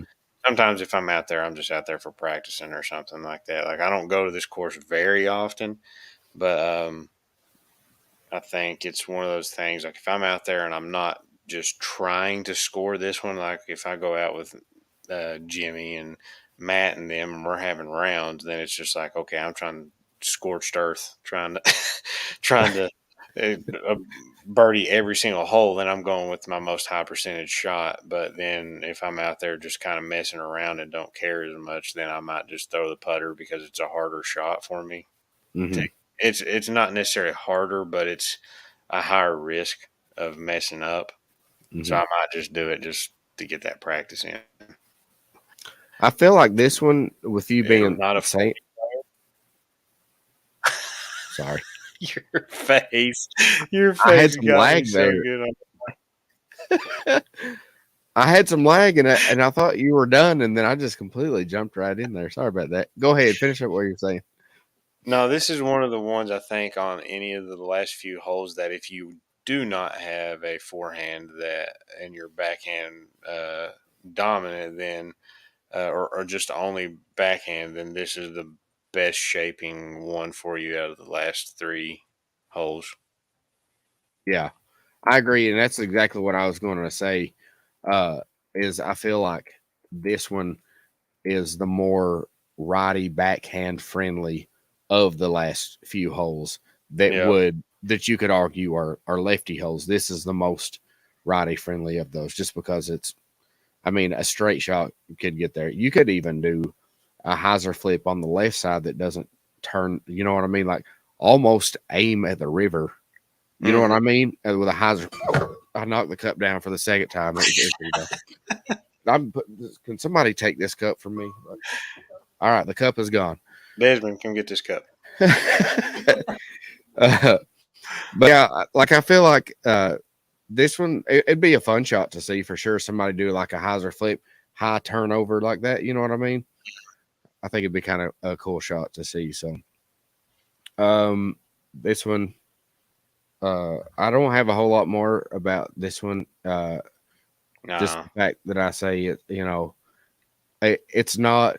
I feel bad because I feel like we kind of talked about like how the last three holes are similar to this one, but I would say this is the most different of the ones. But we kind of rehashed most of it. Like I said, yeah, if you're going with the same exact shot, that's by your design, not the whole design. yeah, So and that's this is one too that if I can get them to do what I'm wanting to do, it'll probably end up being like the last actual change. If I mhm, can do what I'm wanting to do, and it would be to move the tee and the basket into the woods on 8. okay. Oh, sorry, wrong one. So right where you Okay, are, like right now, it looks nothing like that right now. Like the rough doesn't. You can see all the way back in there, and there's trees. And what I'm looking at potentially is just moving, if I can, getting the tee moved over into the woods, maybe 15, 20 feet in, and then Mm-hmm. push the basket into the woods some, because this is the one hole where 13 plays right next to it coming back. Mm-hmm. So if you look over to the left, that's where the tee is, kind of deeper than the basket. And then the other 13's basket, I think, is slightly shorter than this tee or Mm-hmm. something. So two kind of similar distance holes. I think 13's longer. But if I was able to get this one into the woods, then it would eliminate any type of kind of on top of each other playing. Right. So that's what I'm looking at. And it would probably end up being the last change. So that would go into it to kind of get this course into a layout that's less on top of each other in certain spots Mm-hmm. and stuff. So, I would almost even say, of course, you're the course designer, but I would almost even say not even necessarily the basket in there. You could leave the basket where it is and just yeah, have you teeing from the woods, which would be a change from anything else on the course, because there's ones where you tee like if you change those other ones, you're teeing in from the open into the woods. On this one, maybe you could do like tee out from the woods into the open, and that would be, I mean, that would completely change that one as well. And then in that case, hole what was it, 7 would be the only remaining one of those just lefty stock hyzer shots. yeah. I mean, that is an option too, because I'm gonna have to talk to them to see what I'm going to be able to do in there. So, worst case, if I can't move the basket, but they allow me to tee off in there or something like that, then Mm-hmm. I cut a fairway and have it, and it change up the hole and stuff. Right. So it'll get at least some portion of that hole out of that field part Mm-hmm. and doing something. So I mean, if I can, I'll put probably both in, but in the basket probably wouldn't even be that far in. Like it would almost be getting just maybe like a 25, 30 foot move maybe into the side Mm-hmm. of the woods, still kind of almost being the, it would look like it's still in the open once it got cleared out. Mm-hmm. It would just look like the shape is different kind of from the outside. You'd get to that last tree and then have like a bubble behind it or something Mm-hmm. where the fairway ended. So, I mean, I wouldn't be looking to move that basket very far anyway. So, if they don't want to do that, then we'll see. But uh, yeah, I was going to point that out just in case, because this is one that would be one of the few where I actually kind of looked at moving tee and basket. Mm-hmm. We shall see. But at the moment, like you said, if it does get moved, then it would be 7 would end up being a more unique shaped hole. Right. I mean, and sometimes that's all it takes. Sometimes, you know what I Yeah. mean? Just a little bit different angle, and I think that's exactly what we saw in like 5 and 6. If I think that was the first two of the ones like here.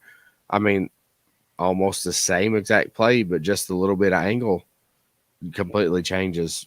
Or it may not change how you play the hole, but it changes how you view the hole.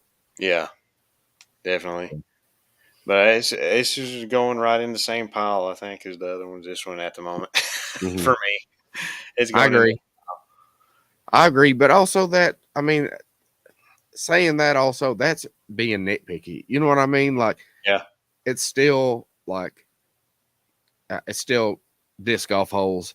You're still having to do a particular distance, a mm, particular angle. You know what I mean? So it's being nitpicky where I mean, because like I said, 2, and 3, and 4, I absolutely love the yeah, start like that. You know what I mean? So and that. And if they were kind of spread in there, then maybe we wouldn't even think that way. Does that make sense? yeah. I think But it's one of those things too. Like when people generally play the course, kind of in general, they sometimes they'll be like, I feel like I've thrown this shot a lot, but at the same time, they're going, "Oh, this is kind of cool," or something like that. They're more so just playing, not and looking at it and being like, "Oh, this is kind of pretty," because it is a pretty park oh when yeah, you're for walking sure. through it and stuff too. So most of the time, people are going back, "Man, this is pretty," and then Hmm. they're throwing their shots and then not necessarily using that as a critique in general. It's just like I think I've thrown this shot a few times now. Right. Generally, doesn't come out as like a super negative thing. It's just like it's a like An observation more than a observation, and like it is like if you're gonna judge the course, this is the worst part of the course in my opinion, just because it does yeah. get repetitive. But like I said, I don't make any excuses. It's just I tell people I'm like I did what I did. I mean, I did what I could with it. I I was like, did like it. Yeah. it was literally my first course design ever. So I was like, I don't have much experience with this, and I did what I was allowed to. I was like, I had more I wanted to do. So at that point in time, Mhm. I was like, that's what I just felt like I was kind of stuck into doing.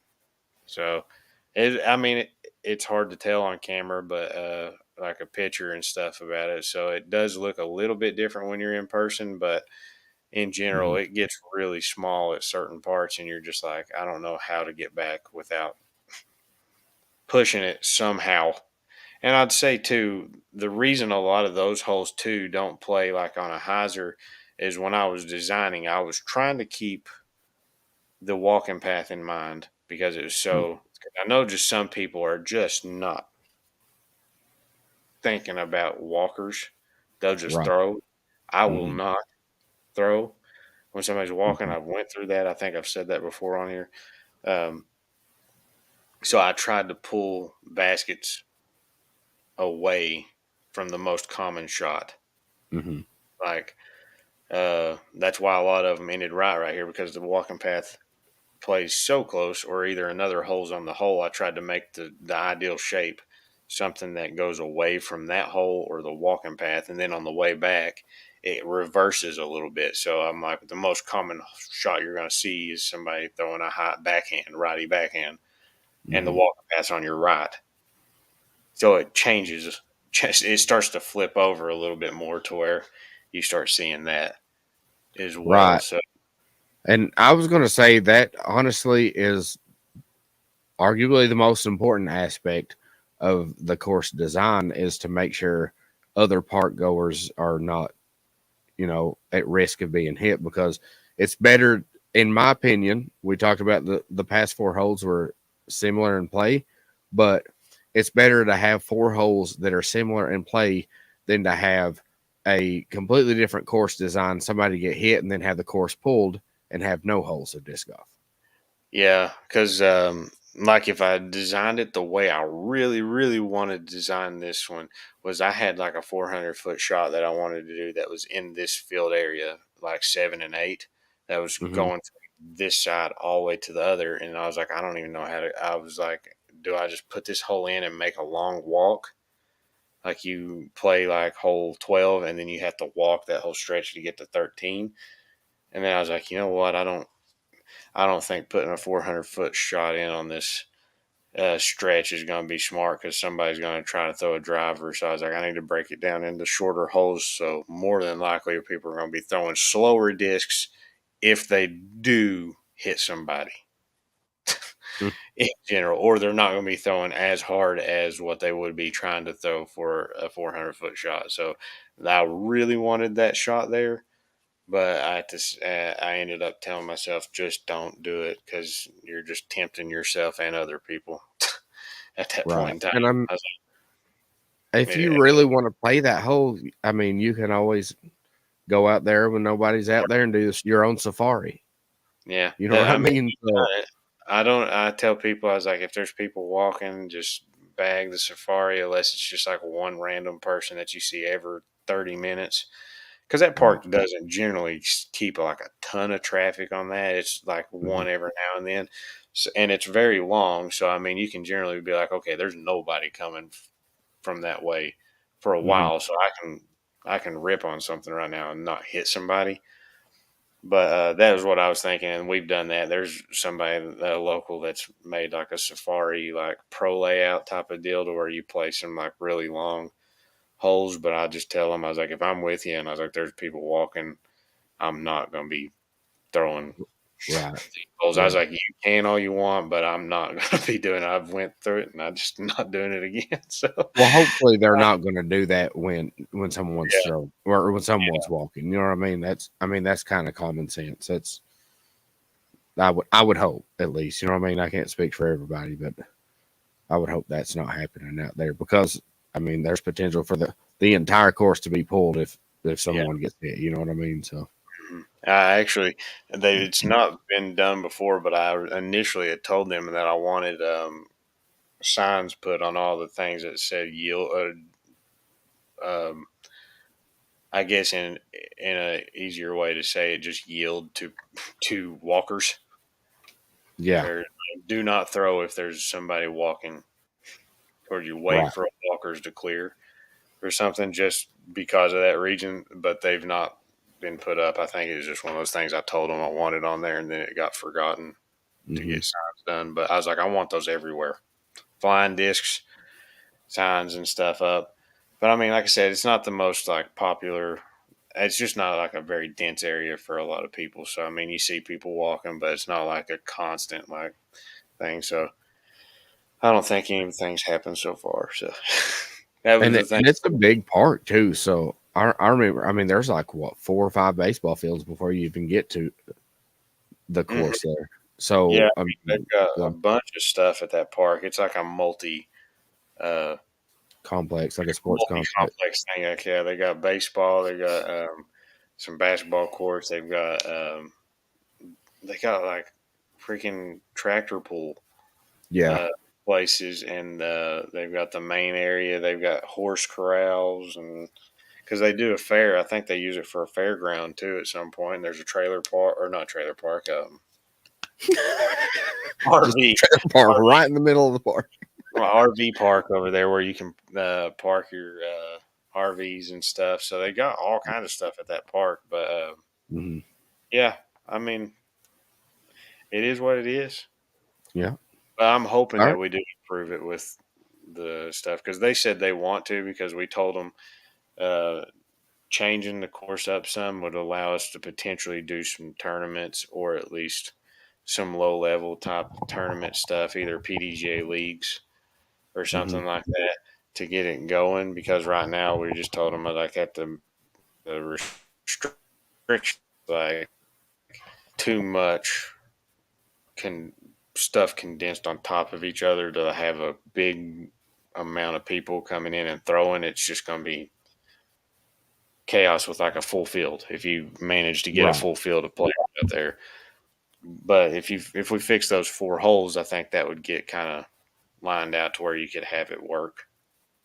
And that's honestly like that's up to what the city wants or the county, whatever. I don't know if it's city or county park, but they may not want like stuff like that, and they may, but like there, in my opinion, there's absolutely nothing wrong with designing a course that you know is never going to have turns.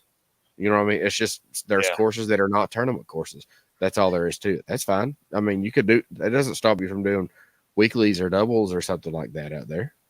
I mean, they want to have the host tournaments and stuff there. That was one of the things they initially were like, yeah, we want to do that and stuff. It was just like I told them, I was like, what's the layout we got? It's just really tough. I was like, now if we can get another property, because they've got like 30 or 40 acres just above this, like literally in the woods. It would be almost like a Ridge 2.0 type of deal. It would be all woods, and it's a lot. Me and Donnie's walked it, and it's literally whenever you're at the top apex of that property, you're overlooking hole 3.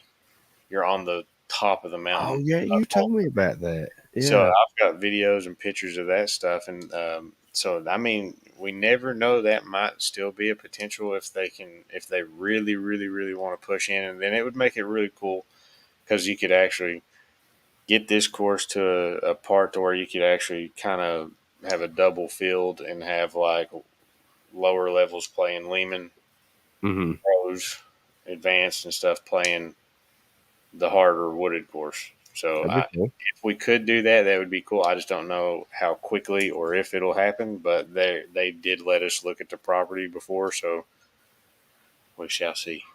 Who knows? Maybe. Fingers crossed. I'd like to see those changes on this course and see the other one.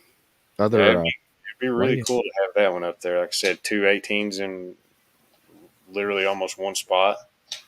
Right. I mean, that would make people more likely to travel to it. Like I said, I love playing this course, but honestly, as little as I play, I'm only going to play it when I've got plans to go up there and already got something else going on. You know what I mean? Like, so but if there was two up there, that would definitely Spice it up. spice it up. Exactly. I don't know. Well, I'm gonna try to push the daggone country club there too to see if I'm gonna try to pitch it as hard as I can to get them to let me do a permanent course at the country that'd be club. awesome. That'd be cool.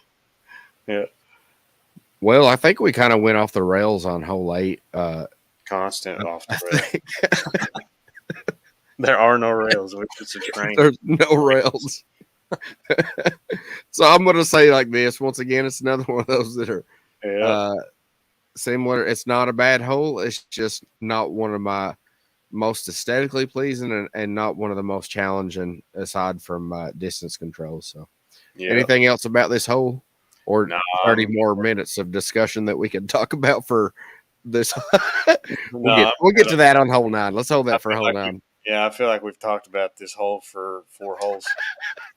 I know. All right. Well, with that being said, I'm going to throw up the picture here for hole number 9, which is listed at 256 feet. And as you can see, this one's a little bit changed in scenery from the last few holes that we've played. And this one is getting back to kind of one of those holes for me that I really love the design of this hole. It's a little too close for to the bench, but that bench was put in after, or maybe not. That one was not after, it was there, and Mm-hmm. the only reason I put it there, I can't remember if the tee is right behind there now or not. I can't remember. I feel like it's like almost back edge of it, but not Mm-hmm. fully with it. I just told him, I was like, if we can put a tee somewhere around this area, there's just a natural bench for people to sit on. So Yeah, right. that was the only thinking, and I liked this gap that was there. Yeah, that's what I was going to say about this one. I really like this one is a change, and for me being a lefty, I'm throwing just kind of a hyzer shot around those the tree that you see where the blue dot there is. But it's not something that like there's height control there as well. It doesn't honestly from the picture it doesn't really look like there's much height control, but definitely is a lot of height control that you have to have on this hole. Like I can't as a lefty I can't just throw big huge high spike hyzer. Like it's got to be a certain height for sure. Yeah. This one I kind of go back and forth with stuff. So sometimes will throw the forehand like a yarn or like a Kia or something, but it does Mm-hmm. work pretty well to have like a good slow moving backhand. There is a T sign on the right side now that you can still throw a hyzer around those trees if you really want to on the gap and Mm-hmm. just avoid the gap. But there is a T sign there that is somewhat in the way. It's not you like I said, you can throw the hyzer there. It's just now there is a T sign that you could throw a disc into. Um, but it's not going to hit your hand. I told them to make sure all the T signs were far enough away that you can't swing through and hit them. But Mm-hmm. this one, like that bench is close, but it shouldn't be in your way, really. I feel like you can barely see a white line up there in front of Griff. That's Mm-hmm. about halfway down that concrete, and Oh yeah, I I see it. Yeah. don't know if that was exactly where they ended it. I told them to pull the tee back from that tree, and Mm-hmm. just not far enough to where like the hyzer is the automatic shot people through, but Mm-hmm. where the tee pad is about. Uh, it is 5 feet wide. You have quite a bit of run up on that stuff too, but it Mm-hmm. is it's a change. I wanted to come to this side of the walking path and just change it up, just because you'd been on that woods line. So this is where you kind of cross over on the course. You cross Mm-hmm. from playing that wood line to the walking path and putting the OB in play on your left side Right. Mm-hmm. instead of having natural OB. So that was where that one kind of pushed too. Right. And I was going to say, I like the OB being in play there, but I'm going to throw the picture up here again and show. If I'm not mistaken, like you said, there's a little bit more distance than what you than what you think from this angle in particular. Because if I'm not mistaken, I think I threw an extra shot of like just a turnover, a backhand turnover on the right side over there. You know what I mean? Yeah. This one probably is, I think it's right around that 250 or 240 foot range. And like the backhand, you kind of need to throw it a little bit higher Mm-hmm. for the righty. Like if you're throwing that turnover to get it to drift. And then the forehand needs to be a push. But during the summer, that tree kind of gets bushy. So it does kind of come slightly into play if you throw like a forehand too high or something.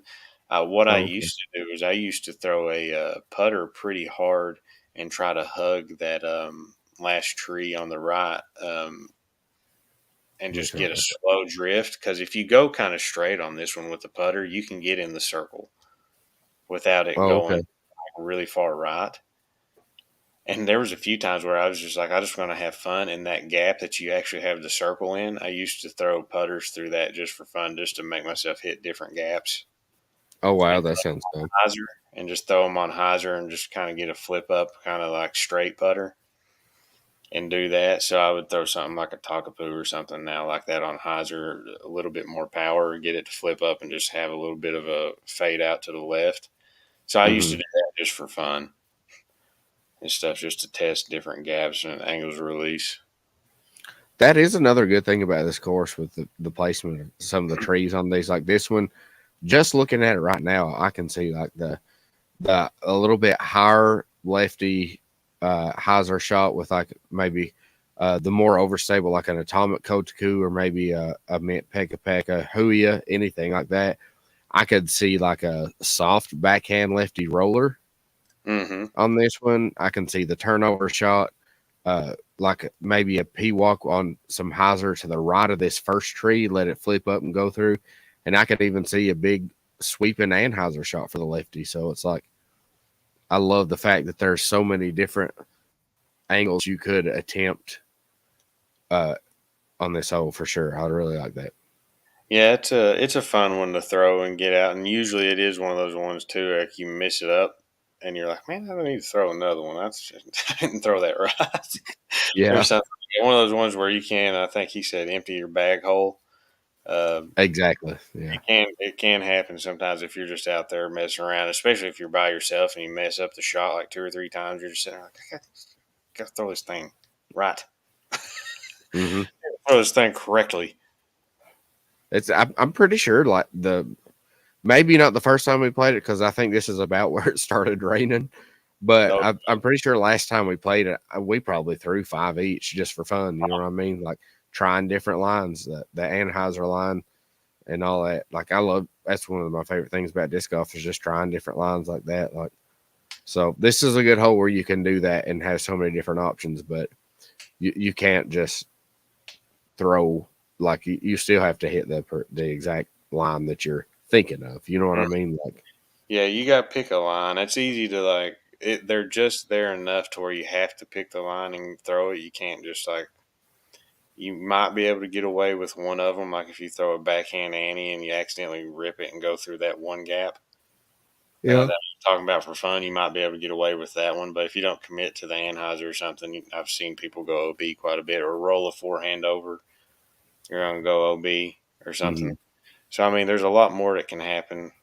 Hit that last tree on the left and fall down and be OB or either right next to OB. So, even though this one can have some of the similar shapes of the last ones, it kind of feels different to them just because I think you're throwing through trees instead of out in the open, kind of Right. on the edge or something with that OB on your left instead of the right. It just feels a little bit different. You've jumped over on the course a little bit. So, Hmm. this one I'll give. It's not like my favorite, but I do like the tree that I was using on this one. So I'm giving this one a thumbs up instead of like the other ones that we just played. I would agree. It's a thumbs up for me. It's another one of those holes like, you know how you go to a course and there's like certain holes you think of, you're like, oh, I like this. Like this would be the first one since maybe hole 4 that I'd be like, oh yeah, like this was popping up You in my head remember. when I think about this course. You know what I mean? Like, not to say that other ones are bad. It's just like this one's a really fun.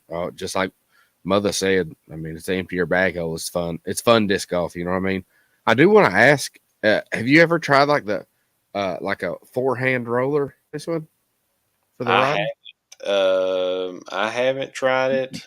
I don't know if Michael Laws has or not. He likes throwing forehand rollers a lot. Mm-hmm.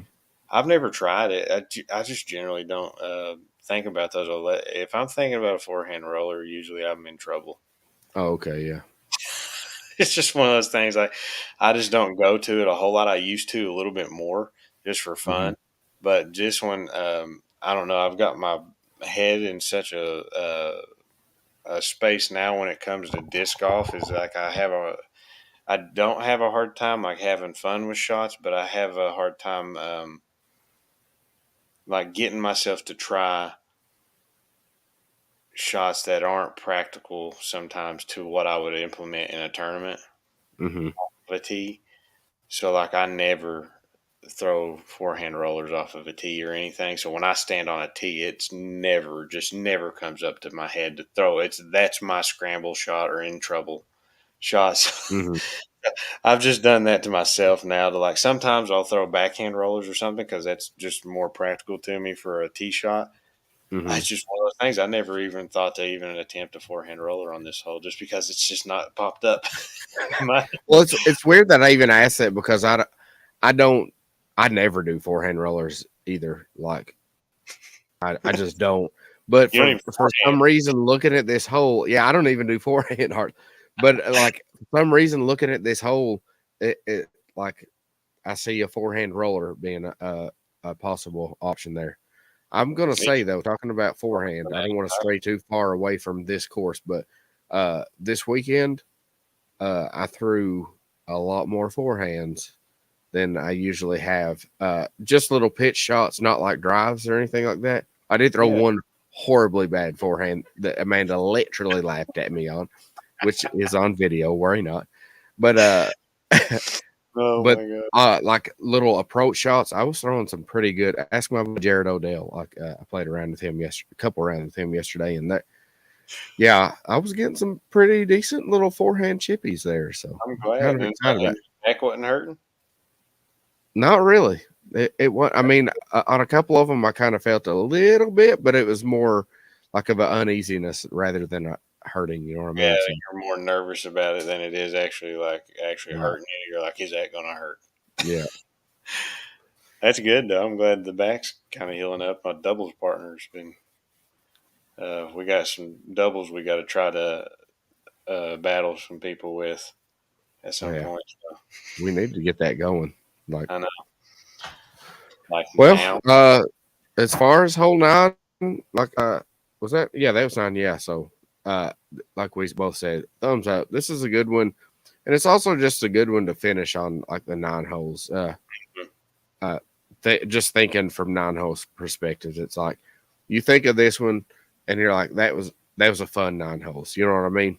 Yeah, Like, so, I like it. um, I do too. I guess with that being said, we can just kind of wrap up each individual hole discussion and just talk about the front 9 in as a whole. I'm just going to say this kind of go. I mean, not kind of. It definitely goes for the whole entire course. Maybe this would have been better to say after we did the back 9 as well. But I'm just going to say this: the park is beautiful. This is one of the prettiest courses, like aesthetically pleasing. Like I think I mentioned to you probably both times I played with you, but I know for sure the first time I played it there, I was like, I'm bringing Amanda up here and we're going to bird watch at this park. You know what I There mean? everywhere at that place. Just like I Yeah. told you yesterday, I was walked over to or not yesterday. I don't remember what it was. Uh, Hole 3 T sign. I saw those two. What did I say they were? Eastern bluebirds, Birds, yeah, right. whatever. And I went, hey, I think that's an eastern bluebird right there. Yeah.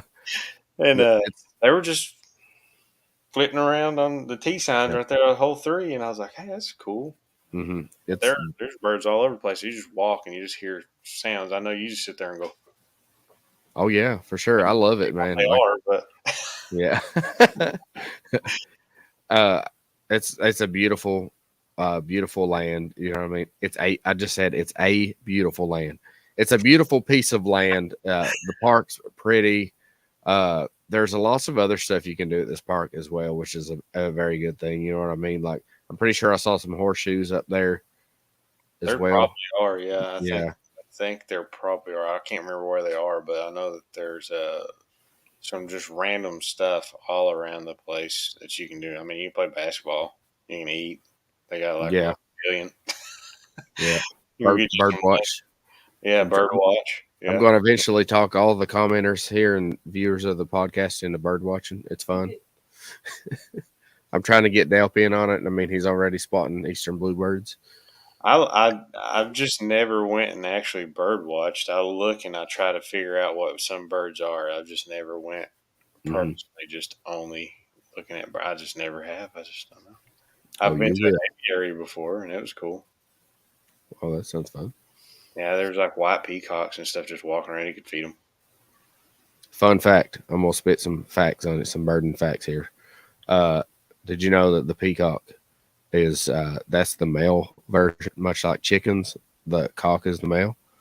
And the Watch actual your bird mouth. is, yeah, I thought about that after I said it, but uh, the actual bird is they're called Indian peafowl is the actual bird species. So That doesn't sound fun.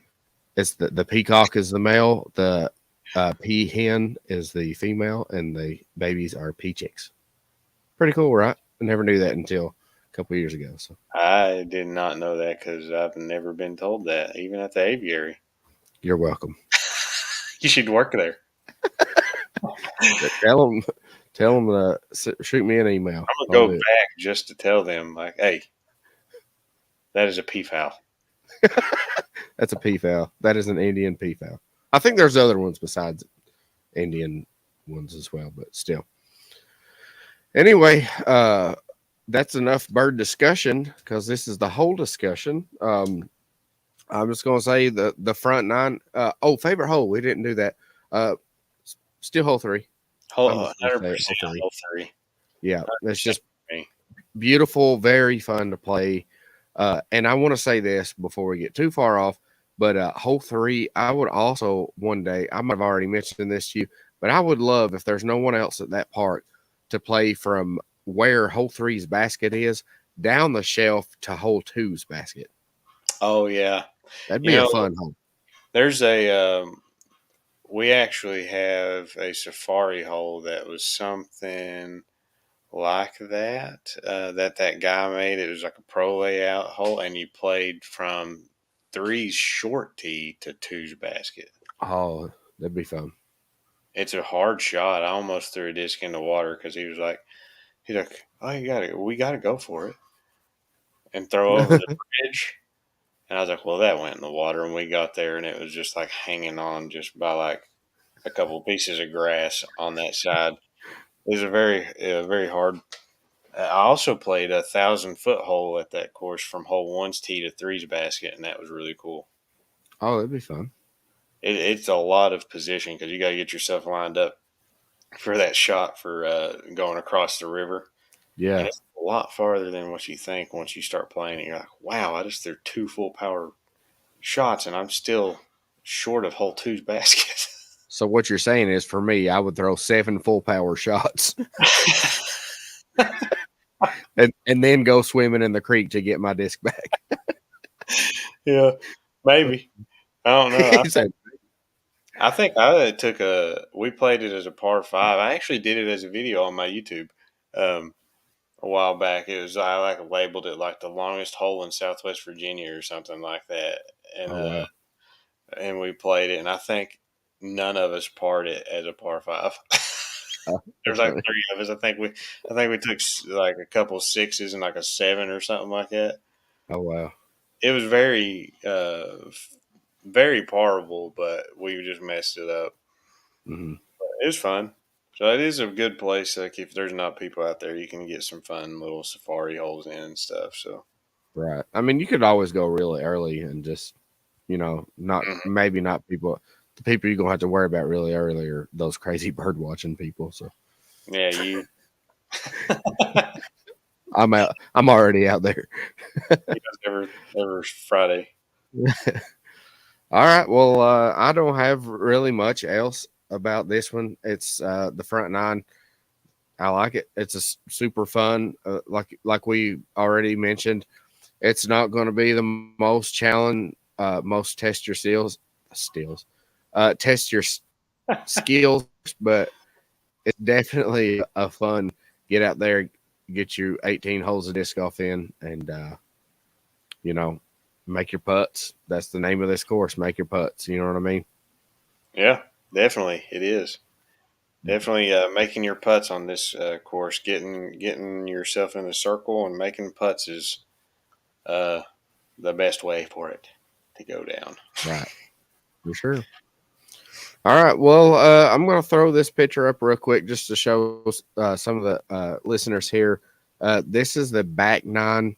I don't have the link that I can put in here, but I will put the link in the comments after. Josh, if you want to link some of your videos in the comments after as well, feel free to do that as well. But watching, you have 2 weeks to watch that video and prepare yourself for the back nine discussion, which will be 2 weeks from now. Next week we will be live over on Daddy Delp Disc Golf with Just Hucking Around. So make sure, yeah, we'll try and get back. There's no Super Bowl next weekend, so we should be good. Super Bowl. But make sure, please, everyone, we've said, the whole point of these podcasts is to send some of my viewers Josh's way and send some of his my way. So please consider going over to Josh's channel and subscribing if you're not already. I don't have anything else. Josh, you got anything?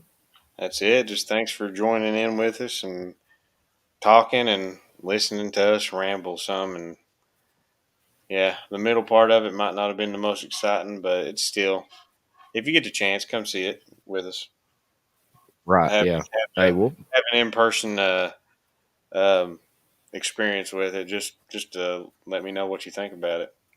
Mm-hmm. I like learning from the course designs because I would love to get more in. So, right. Yeah. I mean, going out and playing these courses on a regular basis is the only way we're going to get more courses in. So do what he said.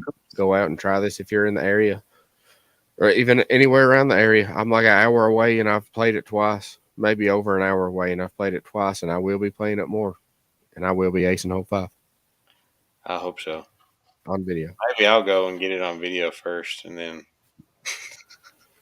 Speaking of aces and video, before we close off, have you done a P-Walk Ace Run challenge recently? Yeah, I've got one filmed. I forgot to post it. I can post it tonight.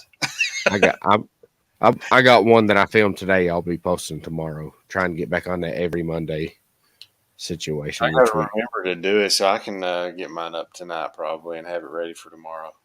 Sweet. I'll do the same. So thanks everybody in the comments. Thank you, Mr. Delp, for joining us on the whole discussion. And go, like I said, watch the back nine. You got 2 weeks to watch it and study up on the scores and discuss it with us in 2 weeks. So go subscribe to Josh. Thanks, everybody. Thank you. Night.